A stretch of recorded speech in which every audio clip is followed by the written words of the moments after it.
Good evening, guys. Welcome back to another Comms from the Bunker. So, podcast as normal. If you want to sit down, grab some paint and grab whatever you want to build, turn us up in the background and have a good listen. So, we're going to be talking about Warp Storm's 1K tournament that we've all attended to. Tonight I have with me Toby. Hello. Harry. Hello. Seb. Hello. And a special guest, Sam. Hello. So, all four of us, except for Sam, we've done quite a few of Warp Storm's tournaments. It was Sam's first ever tournament, so we thought we'd bring him on and have a little bit of a natter from a first timer. So what we're going to do is we're going to have a standard ramble about everything. So, what did you guys actually think of the tournament this time? I think we're quite well. It went well. We all appreciate a tournament that wasn't roasting hot. We seemed to book weekends that are scalding hot, but apart from that, I think it went well. We had a Corn 8 winner, Corn Space Marine winner. Standard Corn winner, Sean. Which was Sean Corn. Complaining he was hungover the entire time, but still that was his front. Yeah. With a Defiler and a Helldrake in his list. So And a Vindicator. Vindicator. Yeah, he had a real mismatch of units, but so those that you don't know, our tournament ran on a half table, so it was a 3 foot by 2 foot board. With a modified battalion detachment as mandatory, so you had to take 2 HQ and 3 troops, no more, no less, and you could take 0 to 2 of all the other selections. What they call them? So elites, fast attack, heavy support, flyers, and then is it 0 to 3 on transports? Yeah, 0 to 3 dedicated transports. No Lord of War, so that keeps Gilliman and friends out of the picture. It just allows a balance. The only thing you really have to worry about is 90 Orc Boys or 90 conscripts appearing on the table. And it was an idea of trying to balance the games and keep it reasonably friendly, so newer players like Sam can come down, have a bit of a laugh without getting completely obliterated every game. Not every game. No, there was one in particular. Most, but not all. So a half table is a 3x4. Yes, it is. Yeah. Sorry, Yeah. I may not be able to do maths this time, mate. And the terrain on every table was the same. Yeah. So we had Always try to be the same at least. double L-shaped ruin in the centre with ground and floor line of sight blocking, which is the current GW rules. It's ITC ruin rules.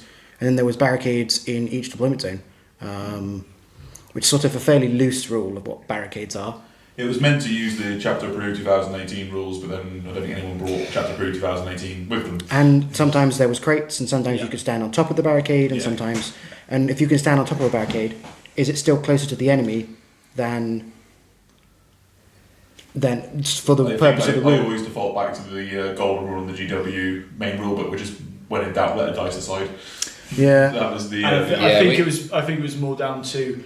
You had that friendly sort of couple-minute chat whilst sort of choosing zone, saying, right, what are we going to say these bits of... So the ruins in the centre stay the same no matter what. It was just, what do we want to classify? 9 out of 10, it was just barricades. So if it was a tree, it was a barricade. Just keep it nice and simple. There were sections, so me and Seb, R1 had 2 L-shaped ruins in each corner, and then a set of crates on opposite ends. So we used the ruins as ruins. Yeah. And then the crates were line of sight blocking. So but you could go on top of them. Even if there was confusion over what the rules were for the particular barricades as well, each table had this. It was the same either side as well. So at least everyone had the same confusion. For those of you that don't know the store, we've only been open about 9 months, so we're still building our collection of terrain for people to play on. We've got a decent amount, but we had more people sign up for the tournament this time round than we were initially expecting. So which is always good. We did, which is good from our side of things. But by the same token, we've also had some terrain wasn't quite finished being painted. It's something that myself and Harry have been trundling through for several months now, but there's only so many white and gold ruins you can paint before you start gouging your own eyes out. So there was a bit of an apology from our side of things for the guys, but we don't think it was anywhere near as bad as the London GT last year situation. So we only charged £5 to get in rather than the £30-40 ticket going forward from there. But I like non-painted foam. We got at least non-painted MDF, but TT combat terrain, so it's not so bad. But I use TT combat terrain, and for its pricing, it's so good. It is. I mean, the guys here... So cheap. So Matt and Ben that sort of run the store or own the store and sort of run it as well. they've sort of got a collection of both Games Workshop terrain pieces that some of the players have donated, as well as what they've bought themselves, alongside the MDF terrain from TT Combat or whoever it was they purchased it from. Then we've got the Deep Cut Studio playing mats, which are just lovely to roll on compared to those of you who played on especially the Games Workshop textures tiles where your dice never lands flat and that side of things. That's a horrific noise. Makes a horrendous noise, especially when you've got so hollow. And also, 18 odd players in a room at the same time. It could be pretty horrendous. That and noise. it also makes armies, well, especially for my army, it's just so much easier if I say drop one of my, because I'm going to Steel Legion, they're metal models. It's just a little bit more protection from hitting bare plastic each time. Yeah. Or textured plastic with sand or gravel on it, which is even worse. Oh god, yeah. The Volish will only do so much. Yeah. So to that point, do we want to run through all this? So Harry, you were playing Steel Legion at the weekend. Well, You were playing Steel Legion models, sorry. I played Steel Legion models. As Toby said, the catch that I had to work around was the fact that I could only take free troops choices. Now, most good guard lists, infantry is your core. So I kind of, when I was playing Toby a couple of test games, I kind of sort of, with a certain degree of hesitation, went, I'm going to have to go conscripts. The issue was that with the Steel Legion Doctrine, they just fled because they're only leadership 4. So there's a couple of games before the actual tournament, I switched up. So instead, I was playing Valhallan, which halves the number of morale for fleeing models for infantry. It also doubles the number of wounds on tanks when determining the bracket, a bit like House Hawkshroud for Imperial Knights. So the list I had was 2 tank commanders, one being the Emperor's Fist with the red battle cannon, heavy bolter sponsons and las cannon, so 2 of those, one of them having standard battle cannon, 3 squads of conscripts, 2 squads of 29 and 2 squads of 28, 1 squad of 29, 2 platoon commanders for my elites, one was my warlord with bolters because I had a spare point. He had the Master of Command, so he was basically a cheaper version of company commander. And then I spent another CP on Petros Mark 45 on the other platoon commander, which is basically pre-commissar nerf. You fail a morale test, you cap a guy, they auto pass. They pass. They still count as failing for things like psychological warfare, but you only ever lose one guy as a result to morale. Which is huge. Oh, it's a blob of just not going anywhere. And then finally tops it off 2 basilisks. Can you use the 45 on more than one unit in a turn? Yeah. So you can literally sit him in the middle if you can. That's what I did. Yes. It's a pre-nerf commissar. Yeah. There was a reason why it was nerfed, because it is really good. Yeah. I suppose GW just working with the fact that Hallam's a really hard army to collect in terms of. Oh, this is before. They haven't nerfed that relic. Just, the relic hasn't been nerfed because. Oh yeah, it's the one kind of the one good thing that Valhallan's a bit more difficult to hold off. I think actually it's to do with the fact that everyone plays Cadians or Catachans, because it's great having non-movable units, but if you have better quality in your shooting from the other 2 armies, you actually do better than just keeping some more stuff alive. You could just take more conscripts. It's not. Or more just guardsmen squads, because they are the same price per model. But they just come in smaller units. Well, speaking of units that need to be nerfed, Tom, do you want to go through your Dark Eldar list? Well, yeah, my Dark Eldar list was primarily built because of all the supplements coming out. I thought, actually, this might be that one tournament. Like the first one I came to, there was a lot of Marines. Where they had how many Space Wolf players did we have the first time? Like 3? 2 or 3. Yeah. 2 or 3. You played your Salamanders. I brought my Blood Angels. I got my Ultramarines. You brought your Ultramarines, and I thought, okay, well, what can really cap off a bunch of Marines? Dark Eldar. Disintegrator guns, -3, 2 damage apiece. Anti-Primaris, easy as hell. And then I took. So my whole battalion was 2 Archons, one with. Both with Venom Blades and Splinter Pistols, because they're just buffing. They're not going to get into combat. If they do, I'm doing things wrong. Mainly just for keeping my Ravengers going. One had Wit of Living Muse, so it's re-rolling ones to wound as well as ones to hit. And then one had the Relic that allowed it. So you get command points back as well if people use them, because I couldn't really find anything else Because like there's like Soul Harvest or whatever it is that gives The me war points trait, back. yeah. I thought if I'm getting him in combat, like he's just going to get slaughtered at 1,000 points. And then 3 sets of Cabalite Warriors, as plain as they come. 2 Ravengers, because they are just horrific with 3 Disintegrator Cannons. 3 Venoms, and then Scourges with all Haywire Blasters, and some Mandrakes, which took forever to build and paint.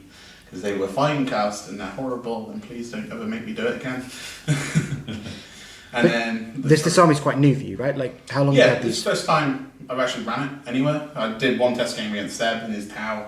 And then you played the Khorne guy who won. Yeah, I played Khorne, but I tried to do something a bit different where I had a lot off the board and deep striked and failed horrifically. That was, by the sounds of that, was more of a almost knowing you were overstepping, but seeing what would happen if you did overstep. Yeah, and forgetting 1,000 points of Helldrake is really good when it gets in your lines first turn. Did you have a fire as well?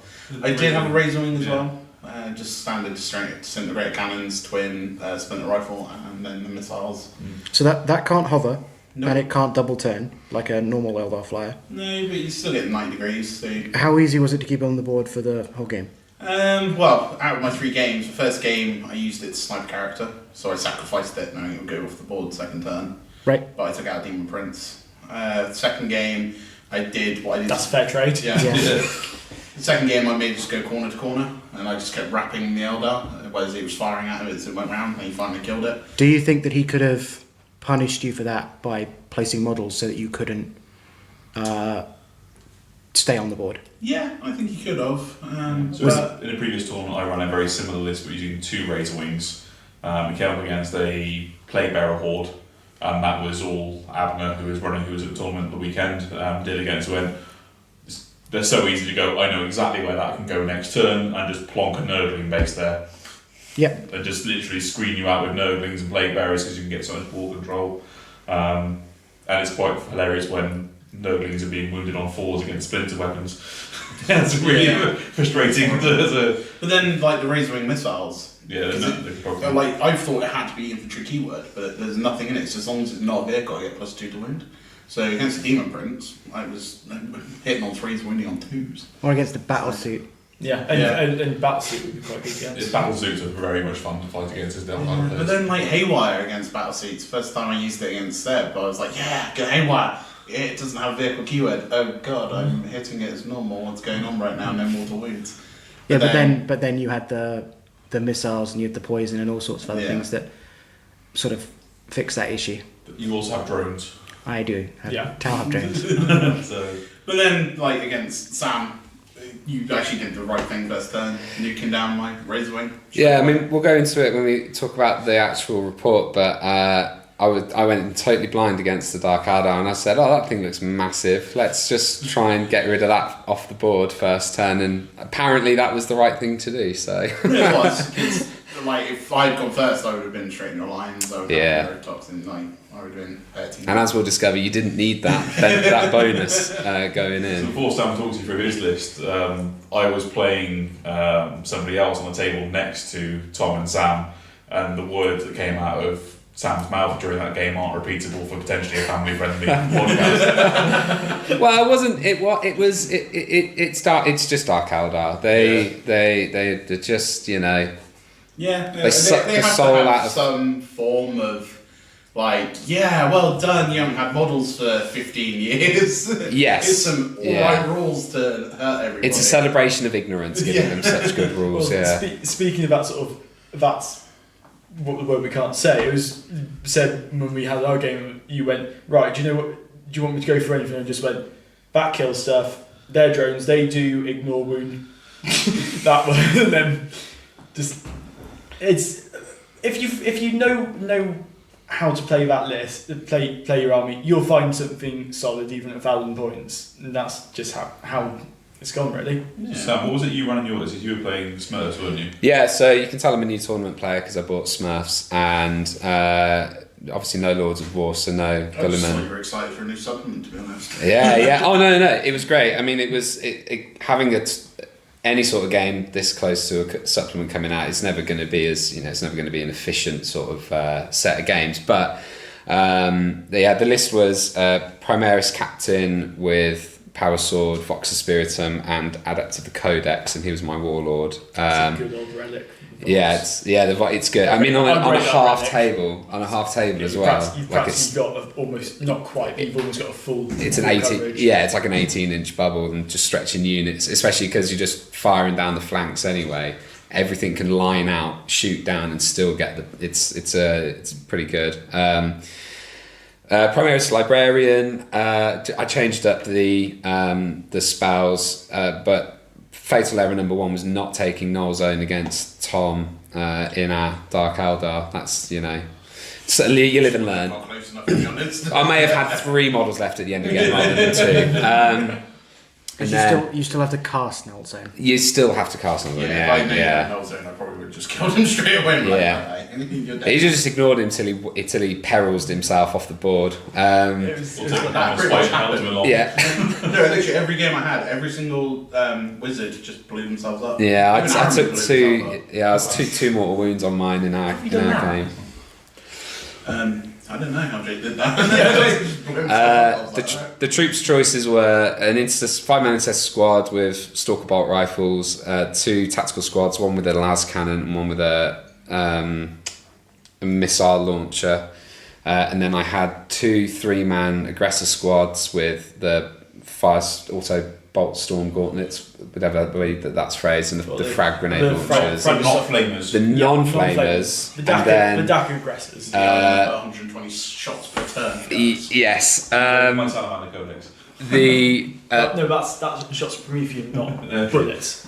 I got Predator before las cannons, and it was 5 Hellblasters with heavy plasma incinerators, and that was 999 points. And I think it went quite well overall. The aggressors, I think, were the MVPs, but we'll get into that shortly. But I'll use Tom's game as an example of how the aggressors were super useful. But it was just a lot of fun. I definitely go to the fluffy end of the spectrum and on lists, and I just wanted to bring a bit of variety, and it was good. Excuse Tom pouring out of a drink in the morning. Be quiet. Seb. So I took Tau. Okay. Toby, your list. Everyone lost the Seb in the deployment phase. So, when Tom told me about the first one of these events he'd been to, I asked him a lot about the rules, and I looked at my collections, and I sort of looked at my armies that I had that I could already field 1,000 points for, and I decided to ignore all of that and just buy 2 really expensive brand new bits for my Tau army, and I added the broadsides and the Riptide, which I didn't previously have, and Commander Shadowsun, which I didn't previously have, to make just the best list I could. I was told that ground floor blocked line of sight, so I brought smart missiles. I didn't know at the time that what you were supposed to do is just take 60 shield drones and not much else, but I don't know how I'd fit that in with the particular force org structure we've got. So the list was Shadowsun and an Ethereal. The Ethereal is my warlord. Really doesn't do anything, honestly. But Shadowsun does, and she does really good work. She lets me reroll to hit twice per game with everything within 6 of her, as long as it doesn't move. And broadsides and riptides don't like moving because they're -1 to hit. So everyone just hitting on 4s, rerolling, and then Shadowsun for 1 CP allows a unit to reroll to wound. So the broadsides, first 2 turns of every game, were hitting on 3s probably, and then rerolling to hit and to wound. I had 2 squads of Pathfinders to give me mark lights. That's how I get my 5 to get me +1 to hit. And then 2 squads of Fire Warriors, I think there were 6 mans, and a 10-man recruit, which everyone underestimates because on a small table, they are fast, they move before the games, and then they move 7 per turn. They have an okay gun, it's a bolt gun each, that hits on 4s, and then they only have 1 attack in combat, which I was surprised by, but they are strength 4. Way. But they are a really good screen. And they screen, I move them up before the game starts. I can do that with the Pathfinders too, so I can put them out of line of sight, and then when I know I'm going first, then the Pathfinders move up, and they can hit people with the 30-inch marker lights, or they can stay hidden. And I was really fortunate, 2 of my games, there were proper good bits of line of sight blocking in my deployment, as well as the centre of the table. And But there were a few hairy moments where I wasn't sure I was going to take certain things out. But I feel like the crew could benefit. I know everybody is looking at Angels of Death and going, yeah, it'd be really good in our army if this unit had it. But I think crew would. It makes canonical sense for them to have a +1 attack on the charge, or maybe not being charged, but at least charging 2 attacks. I don't really know much. And about then crew if they're in staying the combat 1, because I just I feel always like think they back jump in. They're like I think I feel like third ed lore, and you're going. They were just meant to be live, sinewy, quite strong, but not. They're not. And meant, like, they're just not- like aggressive, like Jungle Worlds. Yeah, I just collected Tau way back then. Peck, isn't it? PECH. Sort of I use them as auxiliaries, like they're supposed to be, and they're my front line and tower racists, so the crew die first. Yeah, that's what they're there for. Is to be the combat shield for them while the. I had a practice game, and somebody said, "Why are the crew in your list? You're just giving up first blood," and that's true. But I have 2-man shield drone squads in my army as well. If my opponent wants first blood or first strike, they have to kill 2 drones, which is how you beat Tau. You kill all the drones and then the big stuff. In one of my games, my opponent had 4 Bright Lances and 4 Eldar missile launchers and did 0 damage on turn 1 because I shrugged the drones and then the drones passed their 5 upfield no pains, all of them. Yeah, drone And gets he hit by also- volcano lance, drone absorbs it. Yeah, he also failed miserably to cast Psychic Powers. His turn 1 Maelstrom cards were cast 3 for D3, and then his other card was cast 3 for D3. And with a Farseer and a Spirit Steer, he managed to cast 2 with rerolls. So I would have been on the back foot right from the beginning if he got 2D3 and rolled well, but instead he got 2, and I was like, okay, that's fine. I'll now just kill all of his stuff because he also didn't kill anything. And it was like sense of stone from your ethereal. Oh, it's What? very Feel no pain out of nowhere. Yeah. so the ethereal gives out feel no pain, but I have to have a turn for it to activate. Yeah, In the same way to turn on the invulnerable save on the Riptide, I have to have a turn. Before that, it's only a fire weapon invuln, which is fine if you've got drones.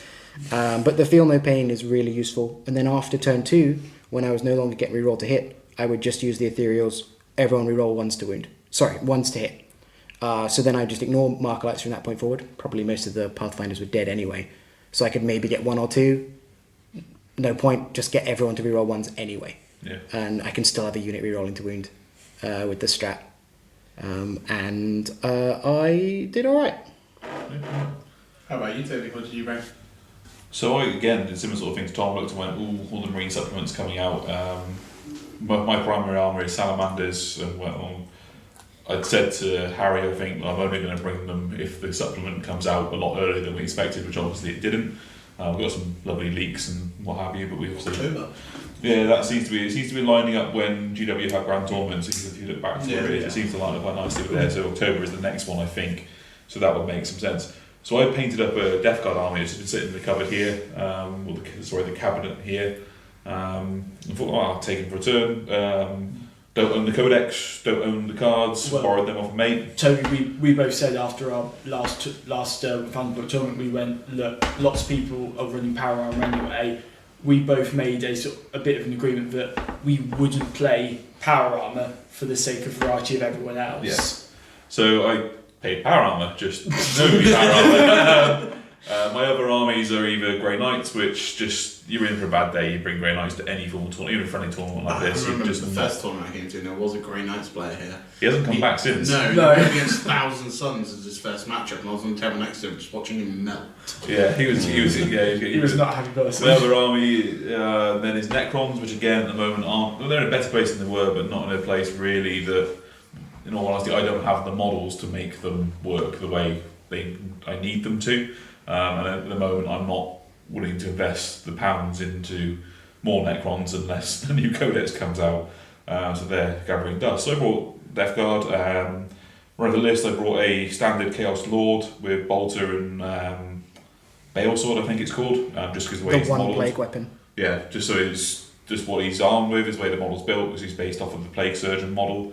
I brought a Lord of Contagion, just for a bit of deep strike fun, and he actually ended up being MVP in most of my games. He cut through an awful lot of stuff. I then brought a Plague Marine squad with 2 blight launchers and a plasma gun on the sergeant or champion, whatever they're called. 10 Poxwalkers, which oddly enough do have 2 attacks in combat. I don't know who was talking about that, but Poxwalkers have 2 attacks. That's just as a Grey Knights player, that's really disheartening. But they hit on 5s, right? They do hit on 5s, but you can buff them and do Goblin Swap with them as well. I brought Cultists again as a cheap troops choice. Brought Cultists and Poxwalkers to free at the points mainly, so then I brought 2 Plague Burst Crawlers with the Plague Flamers, the Spitters or whatever they're called. Plague Spitters, yeah. Yeah, and then the Heavy Slugger, I think it is on the front. Cheaper of the cheaper of the 2, because the Rot Hail just doesn't seem to be worth its points from what I can see. A Bloat Drone with the Lawnmower of Doom, and 2 Foul White Spawn, which are the infuriatingly swingy Plague Flamers. They either do horrible Yeah, or do horribly. I did okay with the army considering I don't know the army. I bought too many weapons that rely on dice rolls, was the ultimate downfall of the list. First game against Tyranids, got ripped apart by big Gribblies because all my weapons that had variable dice rolls did absolutely diddly squat. Didn't take a single wound off a Swarm Lord, didn't touch a Hive Tyrant, just literally did nothing against them. Lord of Contagion came down when I remembered him on turn 3 because he was on a shelf behind me and I forgot he existed, and then promptly cut through an entire Hive Guard squad and then consolidated into a Warrior squad and then cut through them in the following turn. So he did incredibly well, and the separating plate is hilarious because, Charizard Hormiguns in. Oh, actually, with that number of attacks, I'm likely to lose more than I'm going to actually get back with the mortal wounds on 4 if you make an armor save. Which is a 2-up against Hormiguns. Against Hormiguns is a 2-up.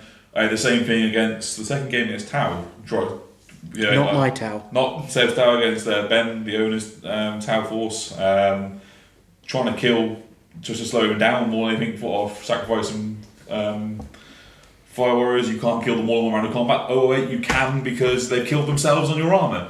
And again, in the third game I played against Zangor Horde, yes, they brought him down eventually, but they lost a huge number of themselves just to eating mortal wounds from him. Who was your Warlord? Warlord was the Chaos Lord. What was your Warlord trait? Well, him were the reroll all plague. Yeah, the good one.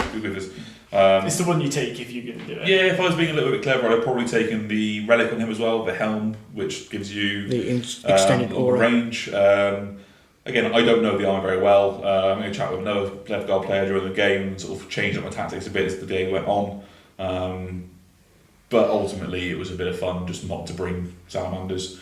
Yeah, that's something different. That's why I brought Dark Eldar. Yeah, that's fun. Oh, sorry, Toby. Yeah, no, carry on. It's Murder Army again. It's Dark Eldar, and talking to Tom beforehand, we'd have brought 2 very similar lists if we'd have had that. Which again, then didn't think would be too much fun for people. So I just switched out the Scourges and the Mandrakes for another flyer, simply down to the models that I own. Yeah, and you have Witch Cult, don't you? So no, I've got a load of Reavers, of the old Reaver jetpack models. Oh, nice. But they are they're an eBay bargain, but they don't have flight stands. They're going to need a fair bit of trimming and a bit of stripping before I can really make them worthy of bringing to the table. I do sometimes field on painted models, but I don't like doing it, especially raw plastic. So. Just a personal thing. So the event actually had rules about painting, right, this time? Yes, so to try and encourage more painted models, we had a little caveat in that the modified battalion detachment granted you 7 command points in total. Then if your entire army was based and painted, gave you an extra command point, so you got 8 command points there. It's not a big thing in the grand scheme of things. If you've just bought a new army and haven't just painted it, you're not going to overly suffer for it. You can still come along.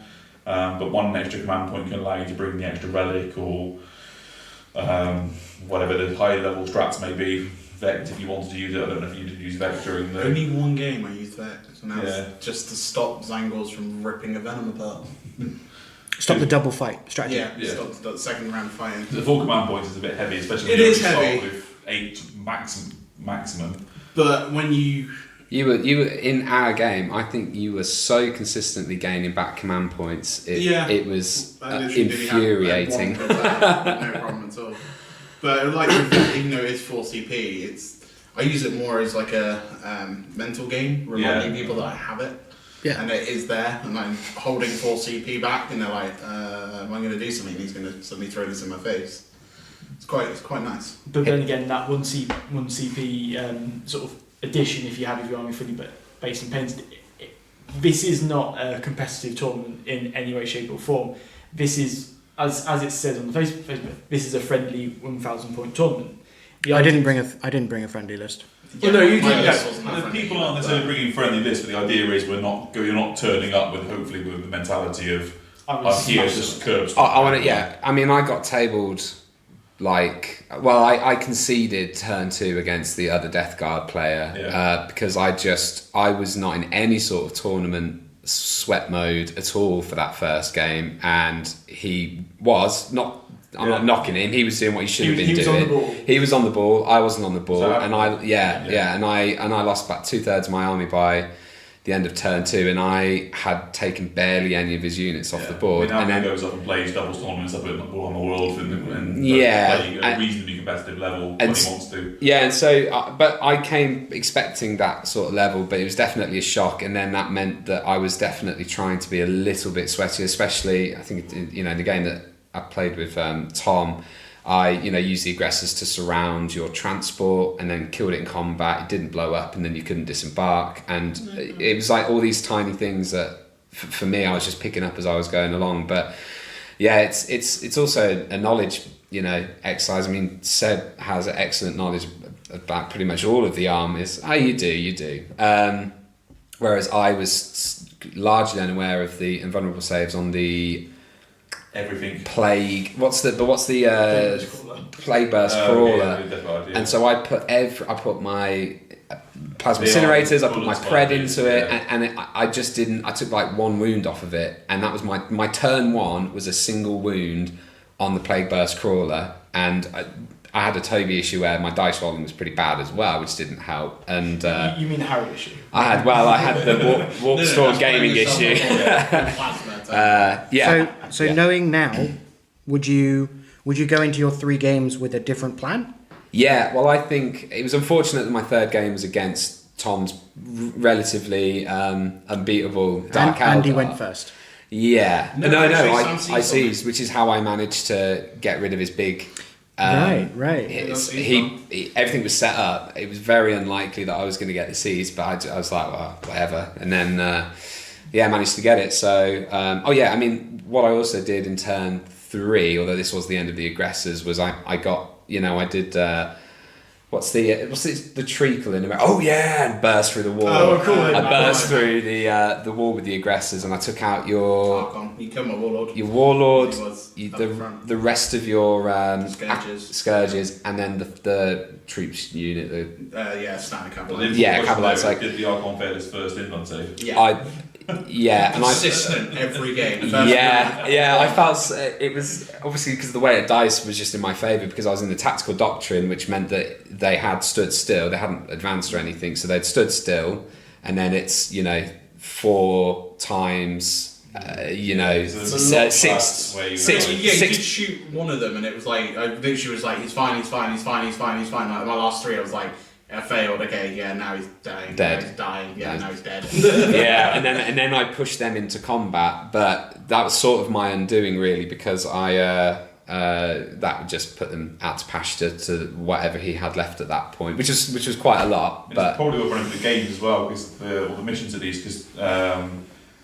We try and run a reasonably balanced mission set, but then we try and have a bit of fun with it as well. So, game 1, was a mixture of a simplified version of the Schemes of War mission from whichever issue of White Dwarf it was, where you build a deck of cards, you randomly draw, and then you select which ones you're playing, which is where I think Seb probably found I can score 6 victory points if I cast 3 powers card set from. Yeah.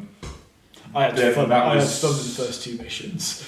What was the primary? The primary was you got 1 point if you held more objectives than your 4 pillars. So you get 1 point if you hold more objectives than your opponent, or you get 3 points if you hold all 4 objectives. So it benefits going second in a massive way. and that was true for all 3 missions. Yeah. The primaries were always scored at the end of the battle round, and they were often pretty swingy. Yeah. The second mission was The Relic mixed with... That was my game mode. That was Maelstrom, wasn't it? Relic mixed with. Yeah, Yeah, it was Red with Standard. disrupted signals, so you Disrupted could signals. spend Sorry, mana yeah. point to delay opponent scoring a Maelstrom card. So the Relic is static, so it's just 3 points for holding the centre of the table at the end of the battle round. Yeah. And then the third mission was... It was is it the multi-ball? Yeah, multi-ball. So roll the dice. And also Visions of Victory. The, So stuff you in draw the 2 back. cards for each card, and your opponent can pick which ones you keep. And on a 1 to 4, that objective was worth double. On a 5, they were worth nothing. They and on a weren't 6, active of 1. no, on a 5, they're worth There 0. was none active, so they were still worth 1 if you held them. You played it wrong. You played Played it the wrong. Oh. And then on 6 they Did were they? all active. So Okay. it was an active objective scored 2 victory points, and Yeah. non-active scored 1 victory point. Yeah. I rolled dice roll of 5, none of them active, therefore they were all worth 1 victory point. Tom and I forgot In all to fairness, do. that wouldn't have made much. Well, no, we yes, just I kept would rolling have. I would threes. have got. Sorry. I would have got 2 extra points on that one round, but other than that, The round would have been played different. yeah, true. We'd have played different because we played a battle round 2. We were both under the impression that none of the objectives were worth a Yeah. victory point. So That's how I won the games. I just played the primary. The in the following turn, they were all Maelstrom worth game. 2. Yeah. Which the Maelstrom in that's tough because of the way your opponent picks out of your 2. So you played it very well by just making cards that were incredibly difficult for me to score. So actually, I just had to play the primary in that. As well as very glad I wasn't up against a Dark Angels player where you're picking 2 cards, but you can spend Don't mana know what points they to are. make them blind picks, so you have no idea what you're He selecting. didn't know about that stratagem. He Did could he have used that in any of his games because we had Maelstrom in all of our matches. Yeah. But he just didn't know about that stratagem. Yeah, we forgot to do our turn 4 roll, but turn 1, 2, and 3 constantly rolled a 3 each time for the active objective on that Your third opponent, game. Tom? No, it was actually It's my side. And he still won. items that can move 16 inches. I mean, going back to you said, would you have done anything differently? What I learned first from the first game was to deploy the Predator bang in the middle, even if it's line of sight. Because firstly, I allowed him to go second, which was absolutely the worst thing. Because you're right, going second is massively beneficial in all 3 of the games. Although I did beat But you Matt have to. and You he have was to. going second. You have to survive your opponent going first, but the mission gives going second a benefit. Yeah, and that's what I A, massive error there. B, the Predator, I should have just deployed him in the middle, let him go first, move whatever he moves, and then move it and do big guns never tire, and then Yeah. and then 9-inch bubble means he's always going to be in range of the reroll ones. Yeah, so I did absolutely. I mean, I would have. Yeah. So I think I've learnt stuff with my towel list too. So I used this one in the previous event and then made 0 changes and then played it again. So I've probably played 12 games with this list now, which is a fair number without making that many changes to it. And the first time I played against 90 Orcs, I learnt a lot, and now I could probably beat 90 Orcs. And then all the following lists that I played, I learnt a lot, and I could probably play them better. I need to be more careful when I charge conscripts, because in hindsight, I can get wrapped by conscripts, and then I can't shoot them, and that is really, really bad for Tau.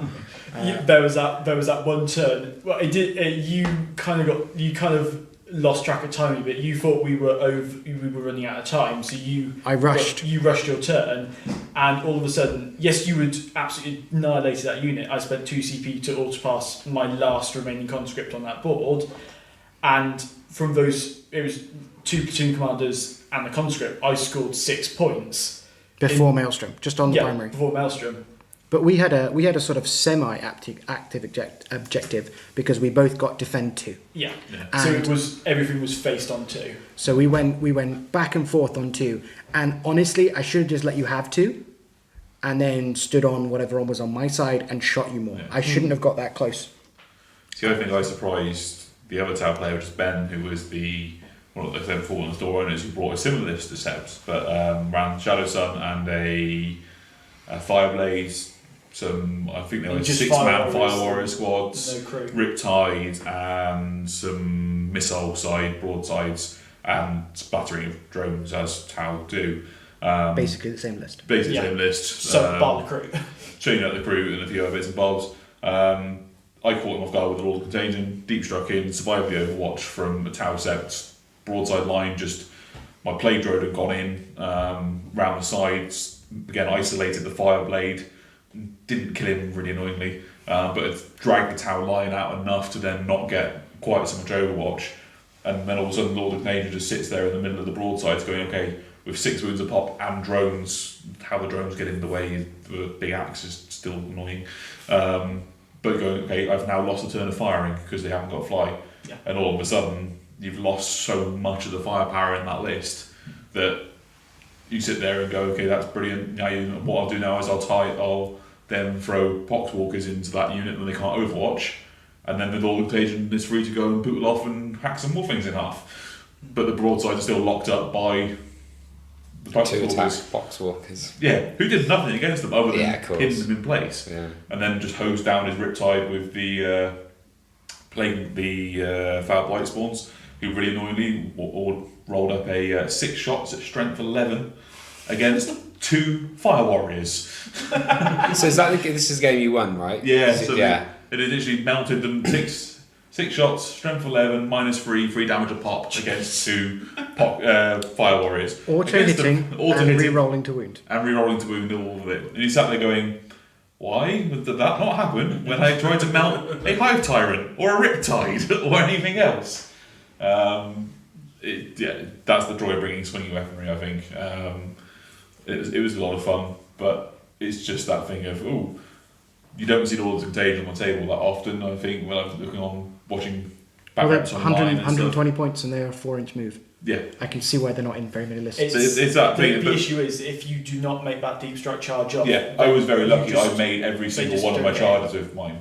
Yeah. Which I think, as we said in the last podcast, I think it works out about a 28% chance without a reroll of getting in at 9 inches on the dice roll. It's pretty. But I just dice are in my favour for those rolls. But having that 4-up invuln and then disgusting resilient and then the separating plate, you can survive a huge amount. You have to take actually some dedicated firepower to take him down. And it was quite funny to watch. And then you've got to remember all the other funny little rules they have. So the final game I had... They dish out mortal wounds in an odd way. Yeah, so... Is it at the beginning of your turn? Yes, so in the third game I had a Foul Blight Spawn trapped by Zangors and a Rhino, which was going to really do me over because I would have been able to shoot the Zangors and then they moved off. However, the Rhino was on 1 wound from the Overwatch. The Lord of Contagion then gives the gift of Contagion at the start of your turn to the Foul Blight Spawn, and then deals a mortal wound out on 4. Had to re-roll, but then that mortal wound came off, killed the Rhino, allowing the Blight Spawns to then run away from the Zangors, who then got melted by everything else. The problem was a Demon Prince and Iron Man that came in after them. that was the... Don't talk about that. Yeah, I think I got 1 round of firing out of the entire game out of my Plague Burst Crawlers between Warp Time, Dark Macro Crystals and everything else. Yeah, on a half I just board, got out that's maneuvers. just... Yeah, the strange thing about them is that I have some Death Guard and I use the Plague Burst Crawlers and I advance them a lot. Yeah. It's one of the reasons why I keep their weaponry cheap, but their movement 9? Or something daft. It's surprisingly quick. And then you advance them and then their flamers are assault weapons. For Nurgle.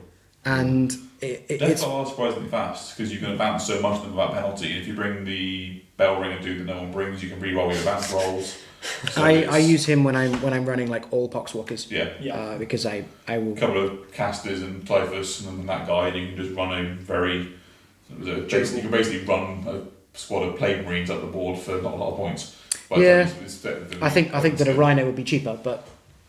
Yeah, potentially. It depends what list you're building. Yeah. Because you then go, okay, you've also then got to deal with those Poxwalkers who've got 30 of them that can sit there on objective and... And it also depends on what sort of board you're playing on, because actually the Rhino, yes, it's probably cheaper, but if you're dealing with a lot of terrain, actually having all that, just the infantry models in terms of Poxwalker and characters, it's probably fast because you're not having to go around the terrain and just go through it. And also with the Poxwalkers and then the Plague Burst Crawlers, you just have toughness 8 and toughness whatever your Poxwalkers are at the time. It varies.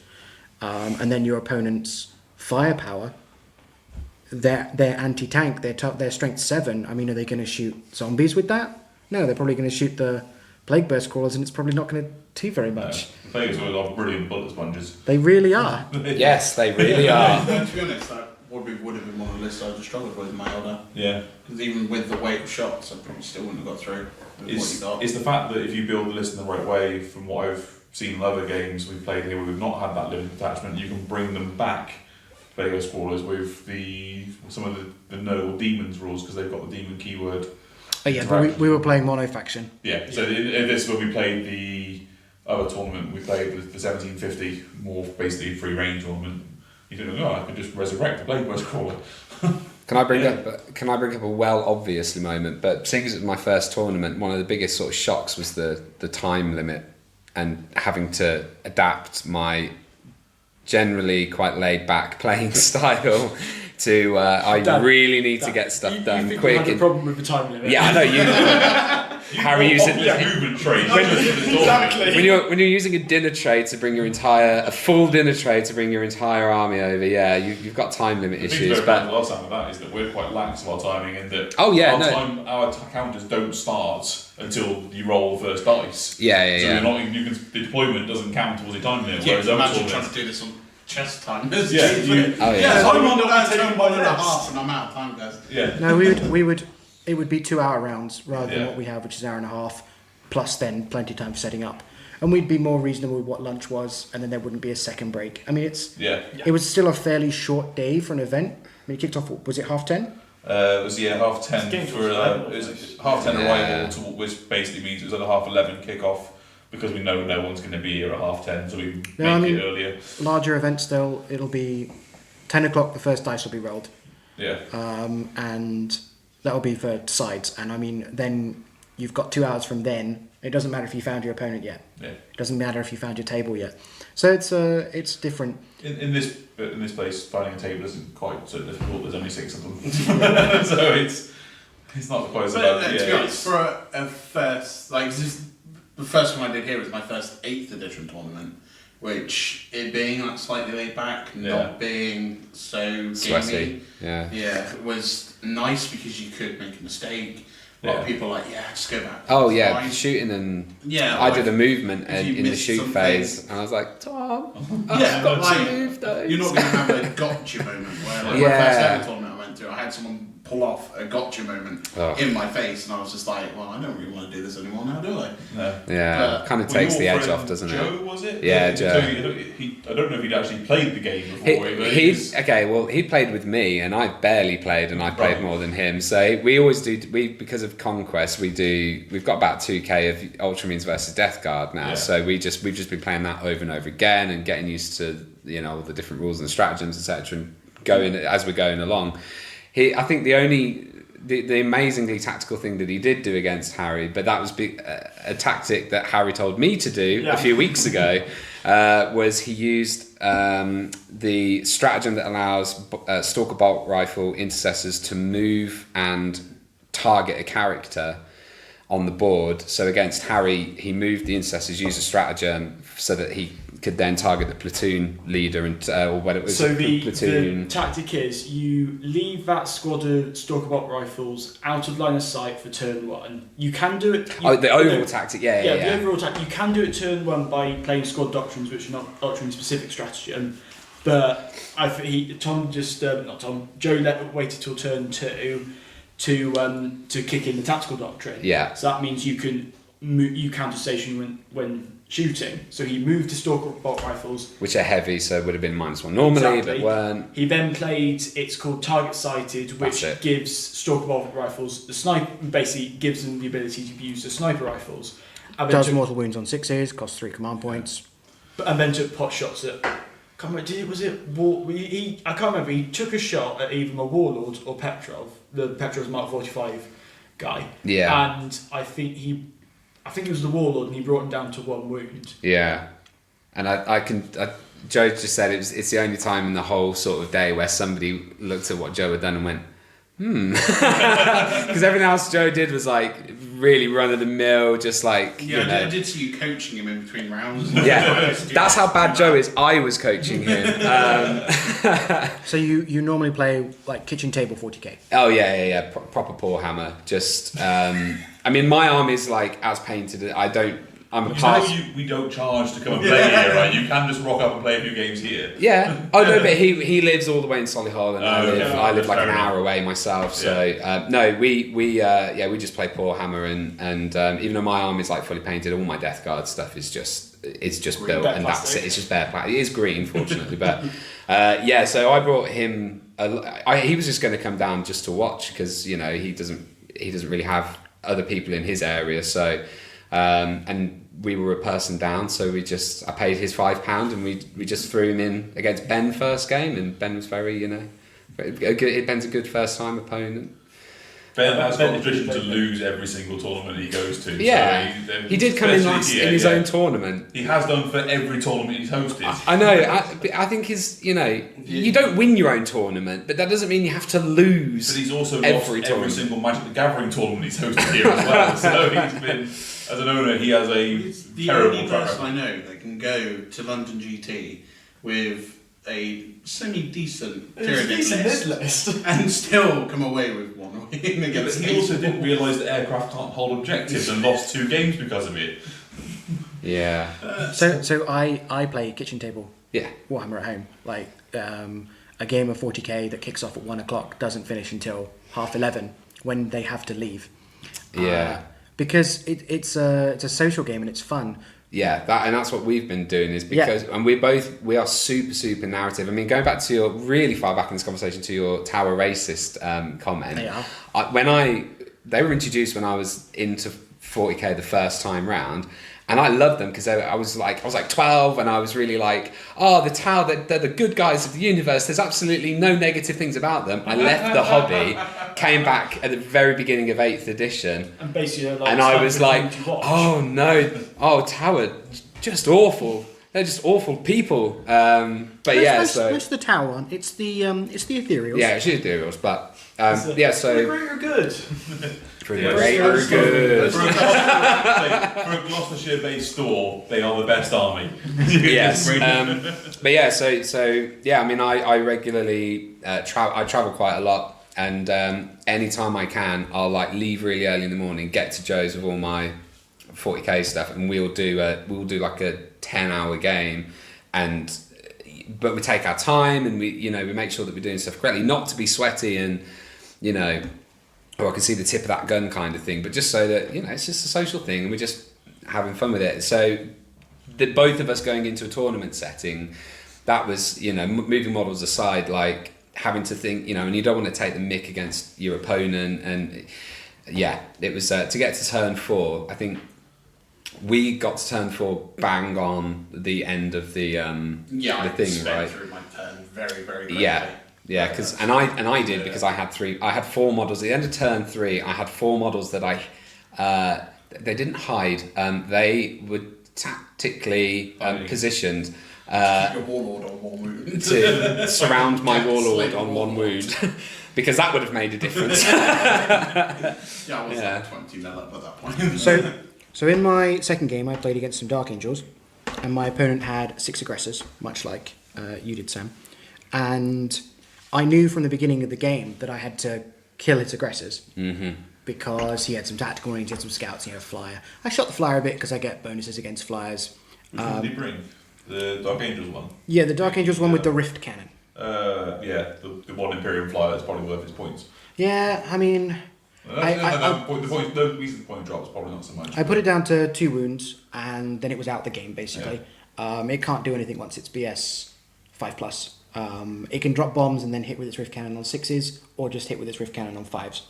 It's done. Yeah. So, but it wasn't until the end of my second shooting phase that I realised why I was killing aggressors. Because I killed all 6 of them in 2 turns, and the final one to die got to shoot back at me on a 4+ from a banner. It had previously been out of range. And that one aggressor killed all of the Kroot. Yeah, so just to compound where you're going with this, the aggressors were my MVP in I was going to get to even MVP. the game. Yeah, sorry, go on. Sorry, I didn't mean to. Yeah. So, no, that was the end of the story. I think. Yeah. Okay. Once good. they have buffs and they reroll to hit, these guys had a 4-up invulnerable save as well, like all of them. Oh, going back to again, your what would you do differently? I would put them all in one squad. I would possibly take. I'd basically try and get an ancient in because I'm now there. 6 aggressors plus an ancient. You mean the ancient has just come in the recent edition of Conquest, and now you've got one? I mean, issue 56 is released today, and I will soon have one for sure. But next time, or like an apothecary. The first Death Guard player I played against, he was worried I was going to have an apothecary with the aggressors and just keep bringing them back, and then just getting the shots off. And with a 3-wound model, the apothecaries don't bring models back. Because they end up healing them. They end up healing them because someone will be wounded, and they just put a couple of wounds back on. Or if they do bring one back, they bring them back on one wound on a 4+, which isn't quite. Yeah. Bring the forward salamander. But even so, even bringing one aggressor back out the first game I played with Harry this was not a tournament one, but the aggressors were the MVPs in that game because they just moved up the board and were just taking out squad after squad. Or it's just the weight of dice. It's just. I still can't believe they survived 2 So there were 2 aggressors left. And I loaded Lemurus battle tank into them, and you rolled 4 sixes to keep them alive. The save. It was ridiculous. Because that would have nuked all of them, right? It was overcharged plasma cannons, so 2 damage pop. So aggressors were absolutely MVP. I think I'd learned by the game with Tom to just get them into the centre as quick as I can, and then they actually didn't do too much against your dedicated transports with the shooting, but they've got it's the melee then. Yeah, like I said to you afterwards, playing more as soon as you played more aggressive against me. Yeah. You were in my face punching me. Yeah. My -1s. Like we're pretty soft. Yeah. If I can keep you at arm's length, then I've got. I'm gonna have you the whole game. But as soon as you punch me, oof. And that was the inherent issue with my list, is it was a long range heavy weapons list. On close range boards, but but this is where my unfortunate fluff element comes in, and I'm like, I've got to play Wizzy.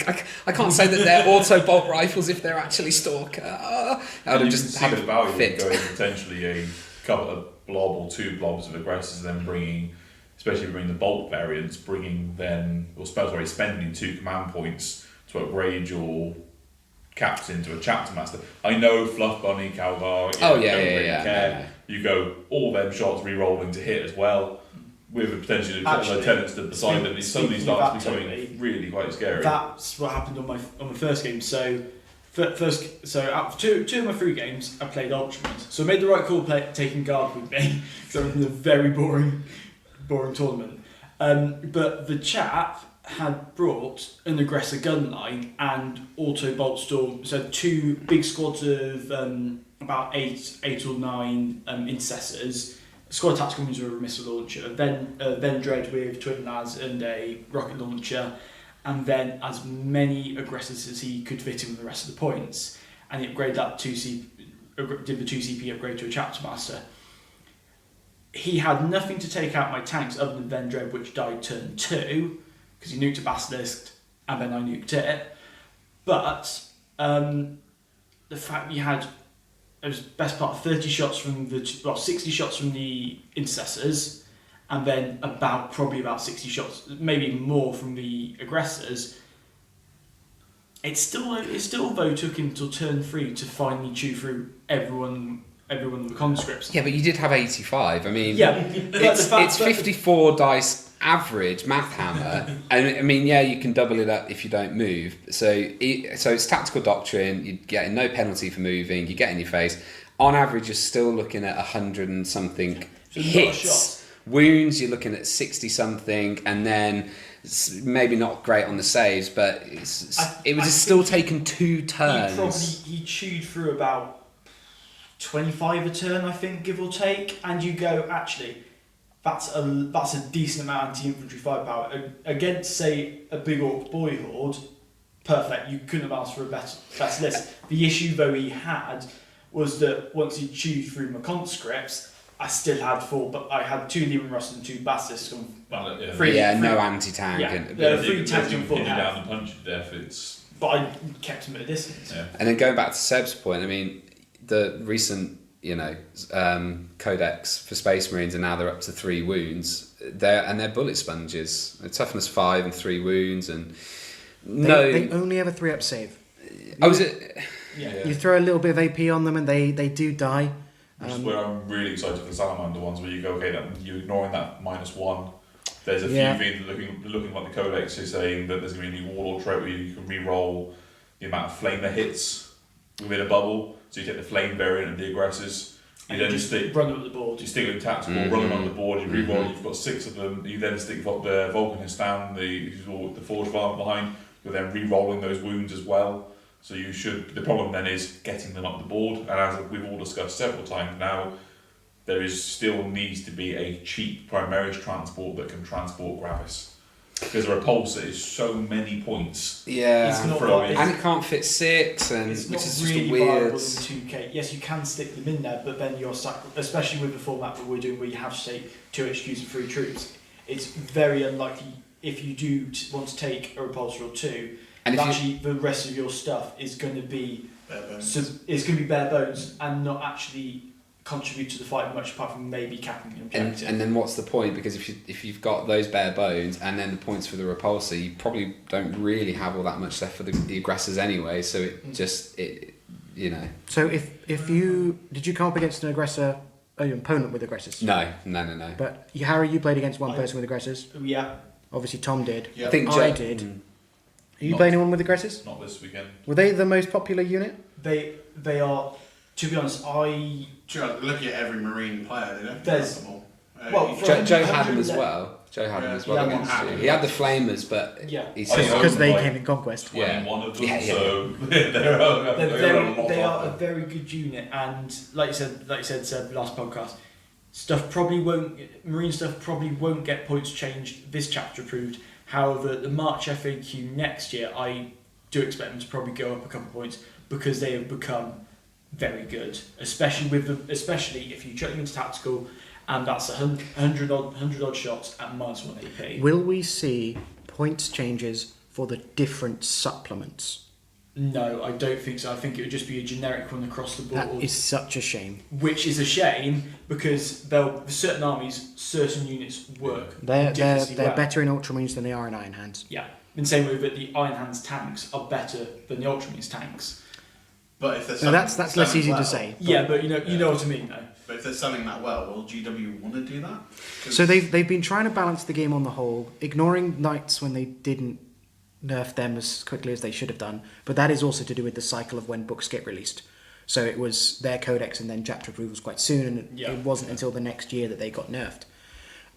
They do tend to, excluding the Knights, nerf things if they need to be nerfed, even if they're selling well. But I don't think anyone's going to go out and buy more aggressors.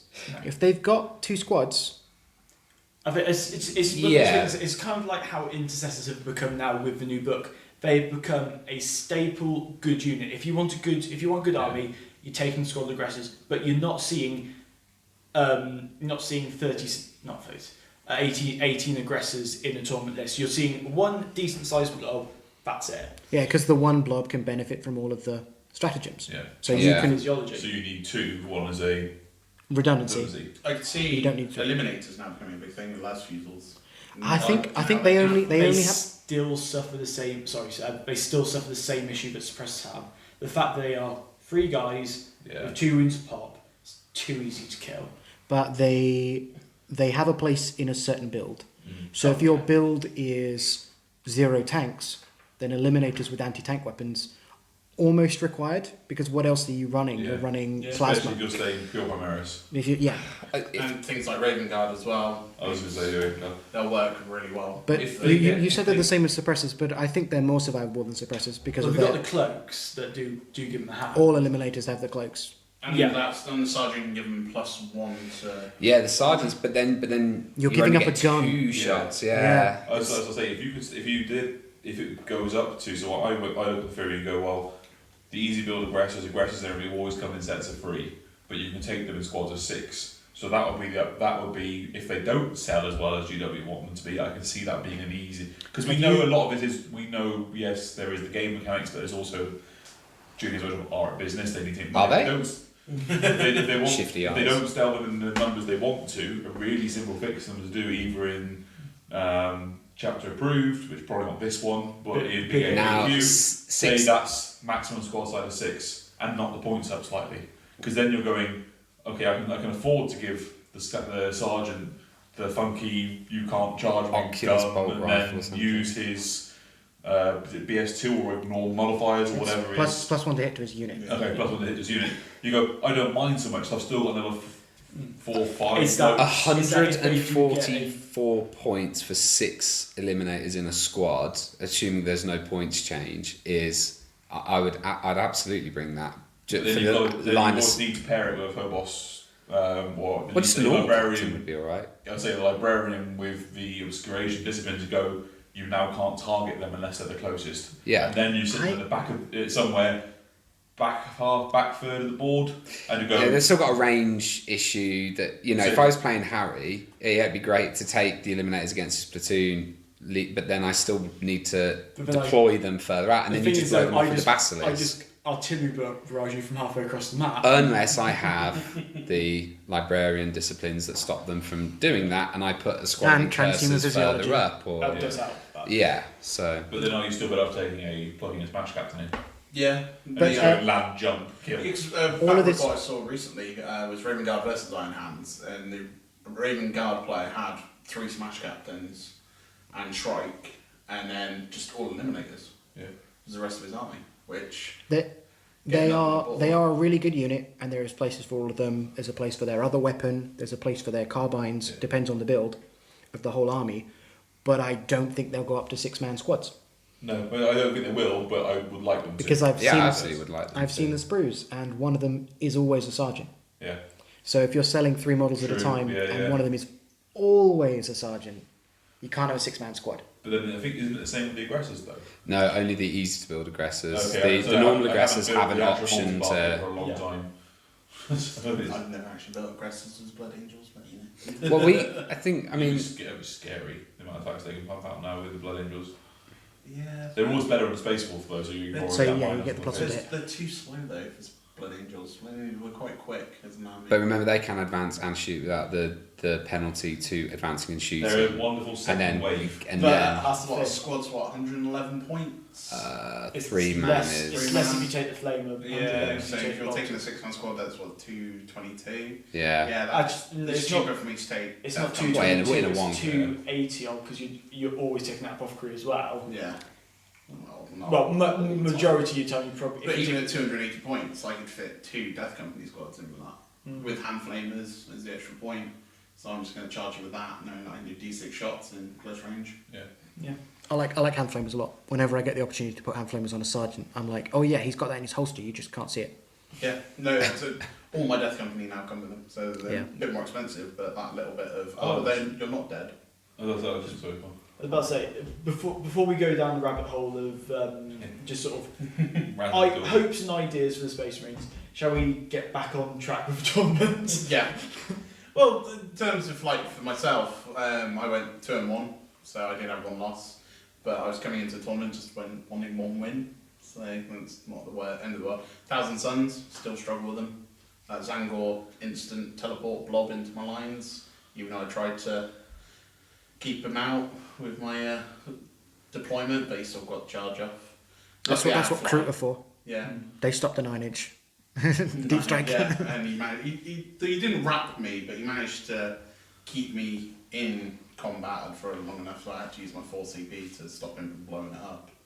And then I just ran away the next time. But you still get the opportunity to shoot. So did you feel like being pinned down in combat was a huge disadvantage? Not really, because I could move out of it and then just shoot back into it.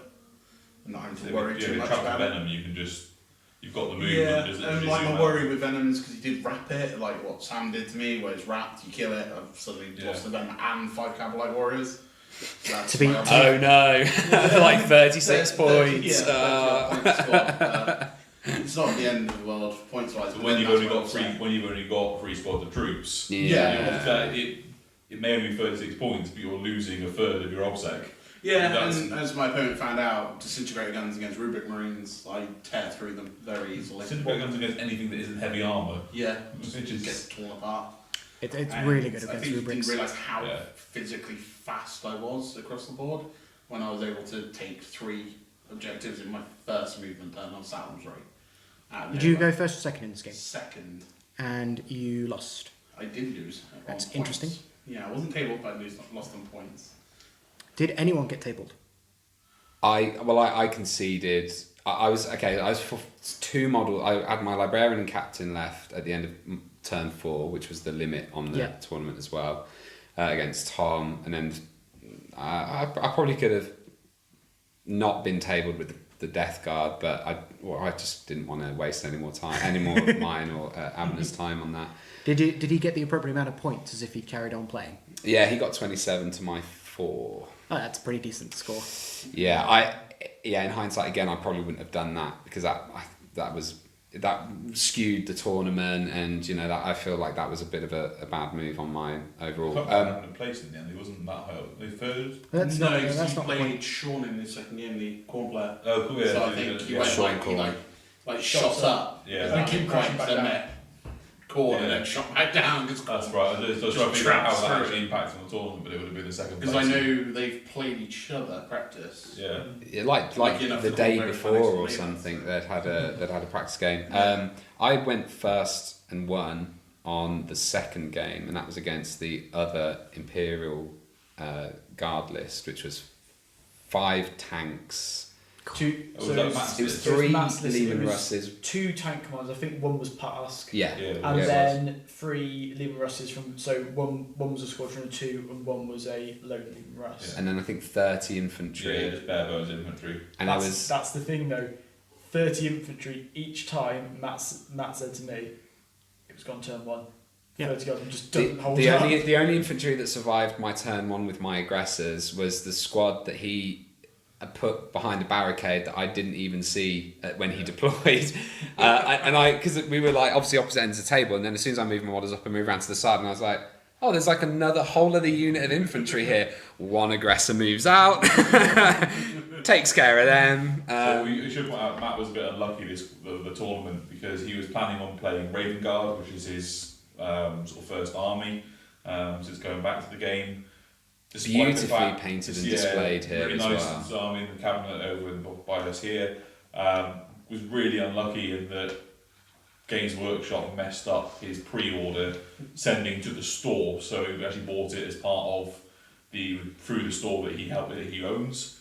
So he didn't get Shrike, he didn't get his Codex, he didn't get his cards, he didn't get his Eliminators. So he basically went, I give up. I'm just going to bring my other army, which is my Imperial Guard. What happened last tournament? I got flooded by the Green Tide. 90 boys hit my line, and I was ripped apart. So he went, how many Punishers can I bring to a tournament? And literally no orcs turned up. And there was a single orc player. So he spent... And so the reason why I won essentially was because this was the relic game in the middle of the L-shaped scenery. I killed his infantry. He didn't have any HQs that could walk in, so none of his tanks would fit in there. None of his tanks could fit in there. So everything, each time he was trying to, he gradually got more aggressors off. But I think he only took like 2 off a turn or something by putting 4 tanks in this tiny gap and like picking in. But as soon as I got my aggressors into the cover. And then they were just shooting out at the infantry from the cover, and the benefit of he didn't get the benefit of going second essentially because there's no way he could get in and shift the aggressors. Yeah. So having said that going second is great for the mission, unfortunately in 1,000 points the impact you have in your first turn is very large. Yeah. If it's, I very fortunately had 6 aggressors against like. They're not conscripts, but the other one. They're the standard just infantry guardsmen, squad, yeah, which is just 30 bodies, 5 up save, toughness 3. He was also really unlucky with his dice rolls. I do want to say, I think I did a much better job at taking out his units purely because his save rolls were just absolutely pants, and I felt really bad for him because I'd just gone through that with the Death Guard, and I felt miserable after that. So, yeah. Well, I got it really lucky in my second match against Eldar, and I managed to kill his Hemlock first turn because I just sheer weight of shots, and he rolled really badly after me. And then I just piled all my Venoms in the middle with all my Cabalites got out, and then I just held it every single turn. Yeah. And just didn't come for it. Especially when you just pop -2 to hit onto a Venom and just go, yeah, that one's not and going both to my die this Ravagers turn. were still alive, so I just had them on the flanks. So the Eldar troops that did try and come too close, I just ripped through them. And the sheer size of the Ravager as well, you can block off entrances and do all sorts with them. Or do to Sam where I can fly, so I can go up onto the building and then Yeah, drop into the middle of the thing. That Like, also "Bye." works. You can't run from me. Yeah. I was going to say, I think speak about feeling sorry for people. I generally felt sorry for Joe when he paired up with me for doing the Reddick, because 85 guardsmen. His spectacle was just chunk. Yeah. And I think it was turn 2. The way I had my guys spread out, one infantry squad scored 12 points for me, because that was 3 points for a Reddick cap, 3 points for troops on the ground, which is basically supremacy, but you have to do it with Imperial Guard infantry. So you hold 3 to 5 objectives with infantry and score D3 points. I also got supremacy, and on those D3, I scored 3 in both of them, and then there was.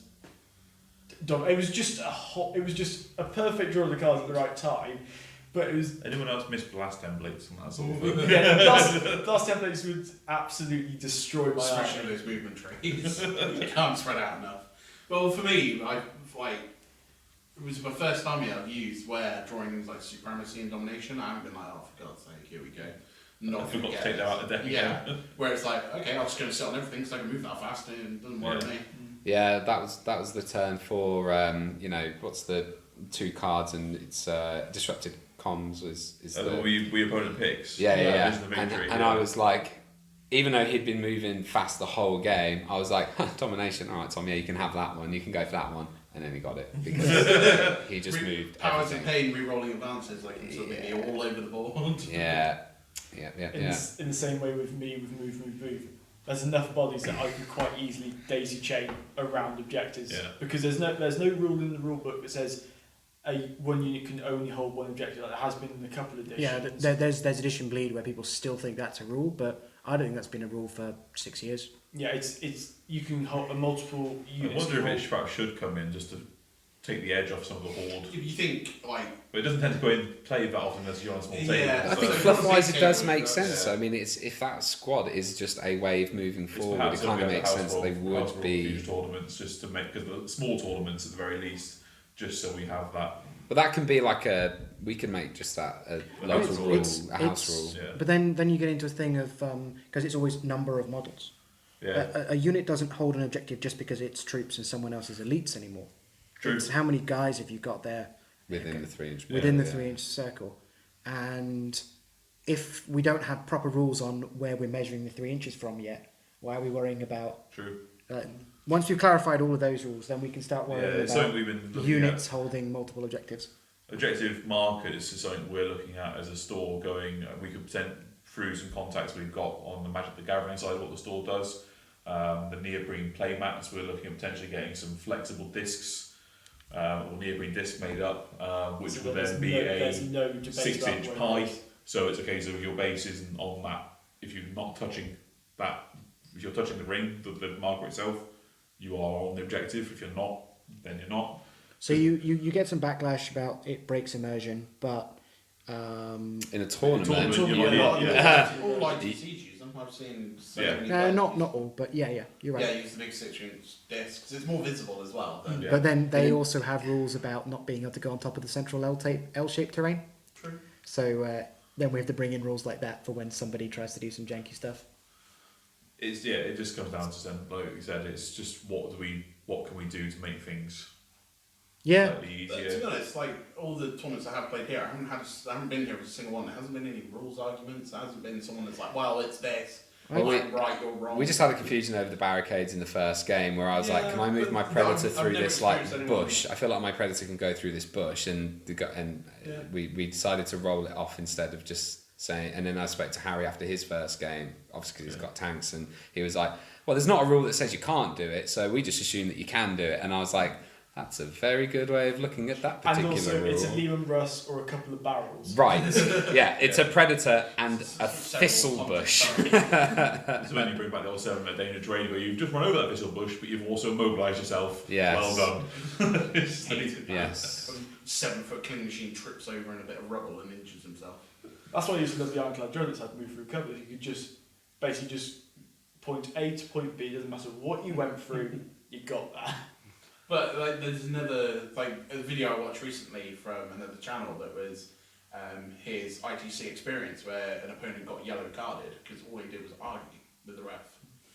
But we've never had anyone argue over anything. No, because often when someone knows their codex, it's their army. They tell you how their rule works. You just say okay. Unless it's. There was very few times. I think I was really just interested in your. So I was never actually questioning what you were doing. I was just like, oh, how does that work? You know, and I'm the first person to go, well. Here's like the card and here's like stuff.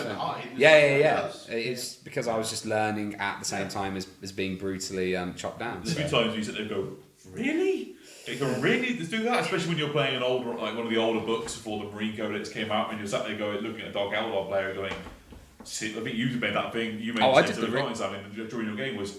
How do they have all these rules? It was the my predator, which is already -1 to hit because he'd bracketed it, and I targeted a thing and he just flipped over it. He's like, yeah, it's now -2 to hit that.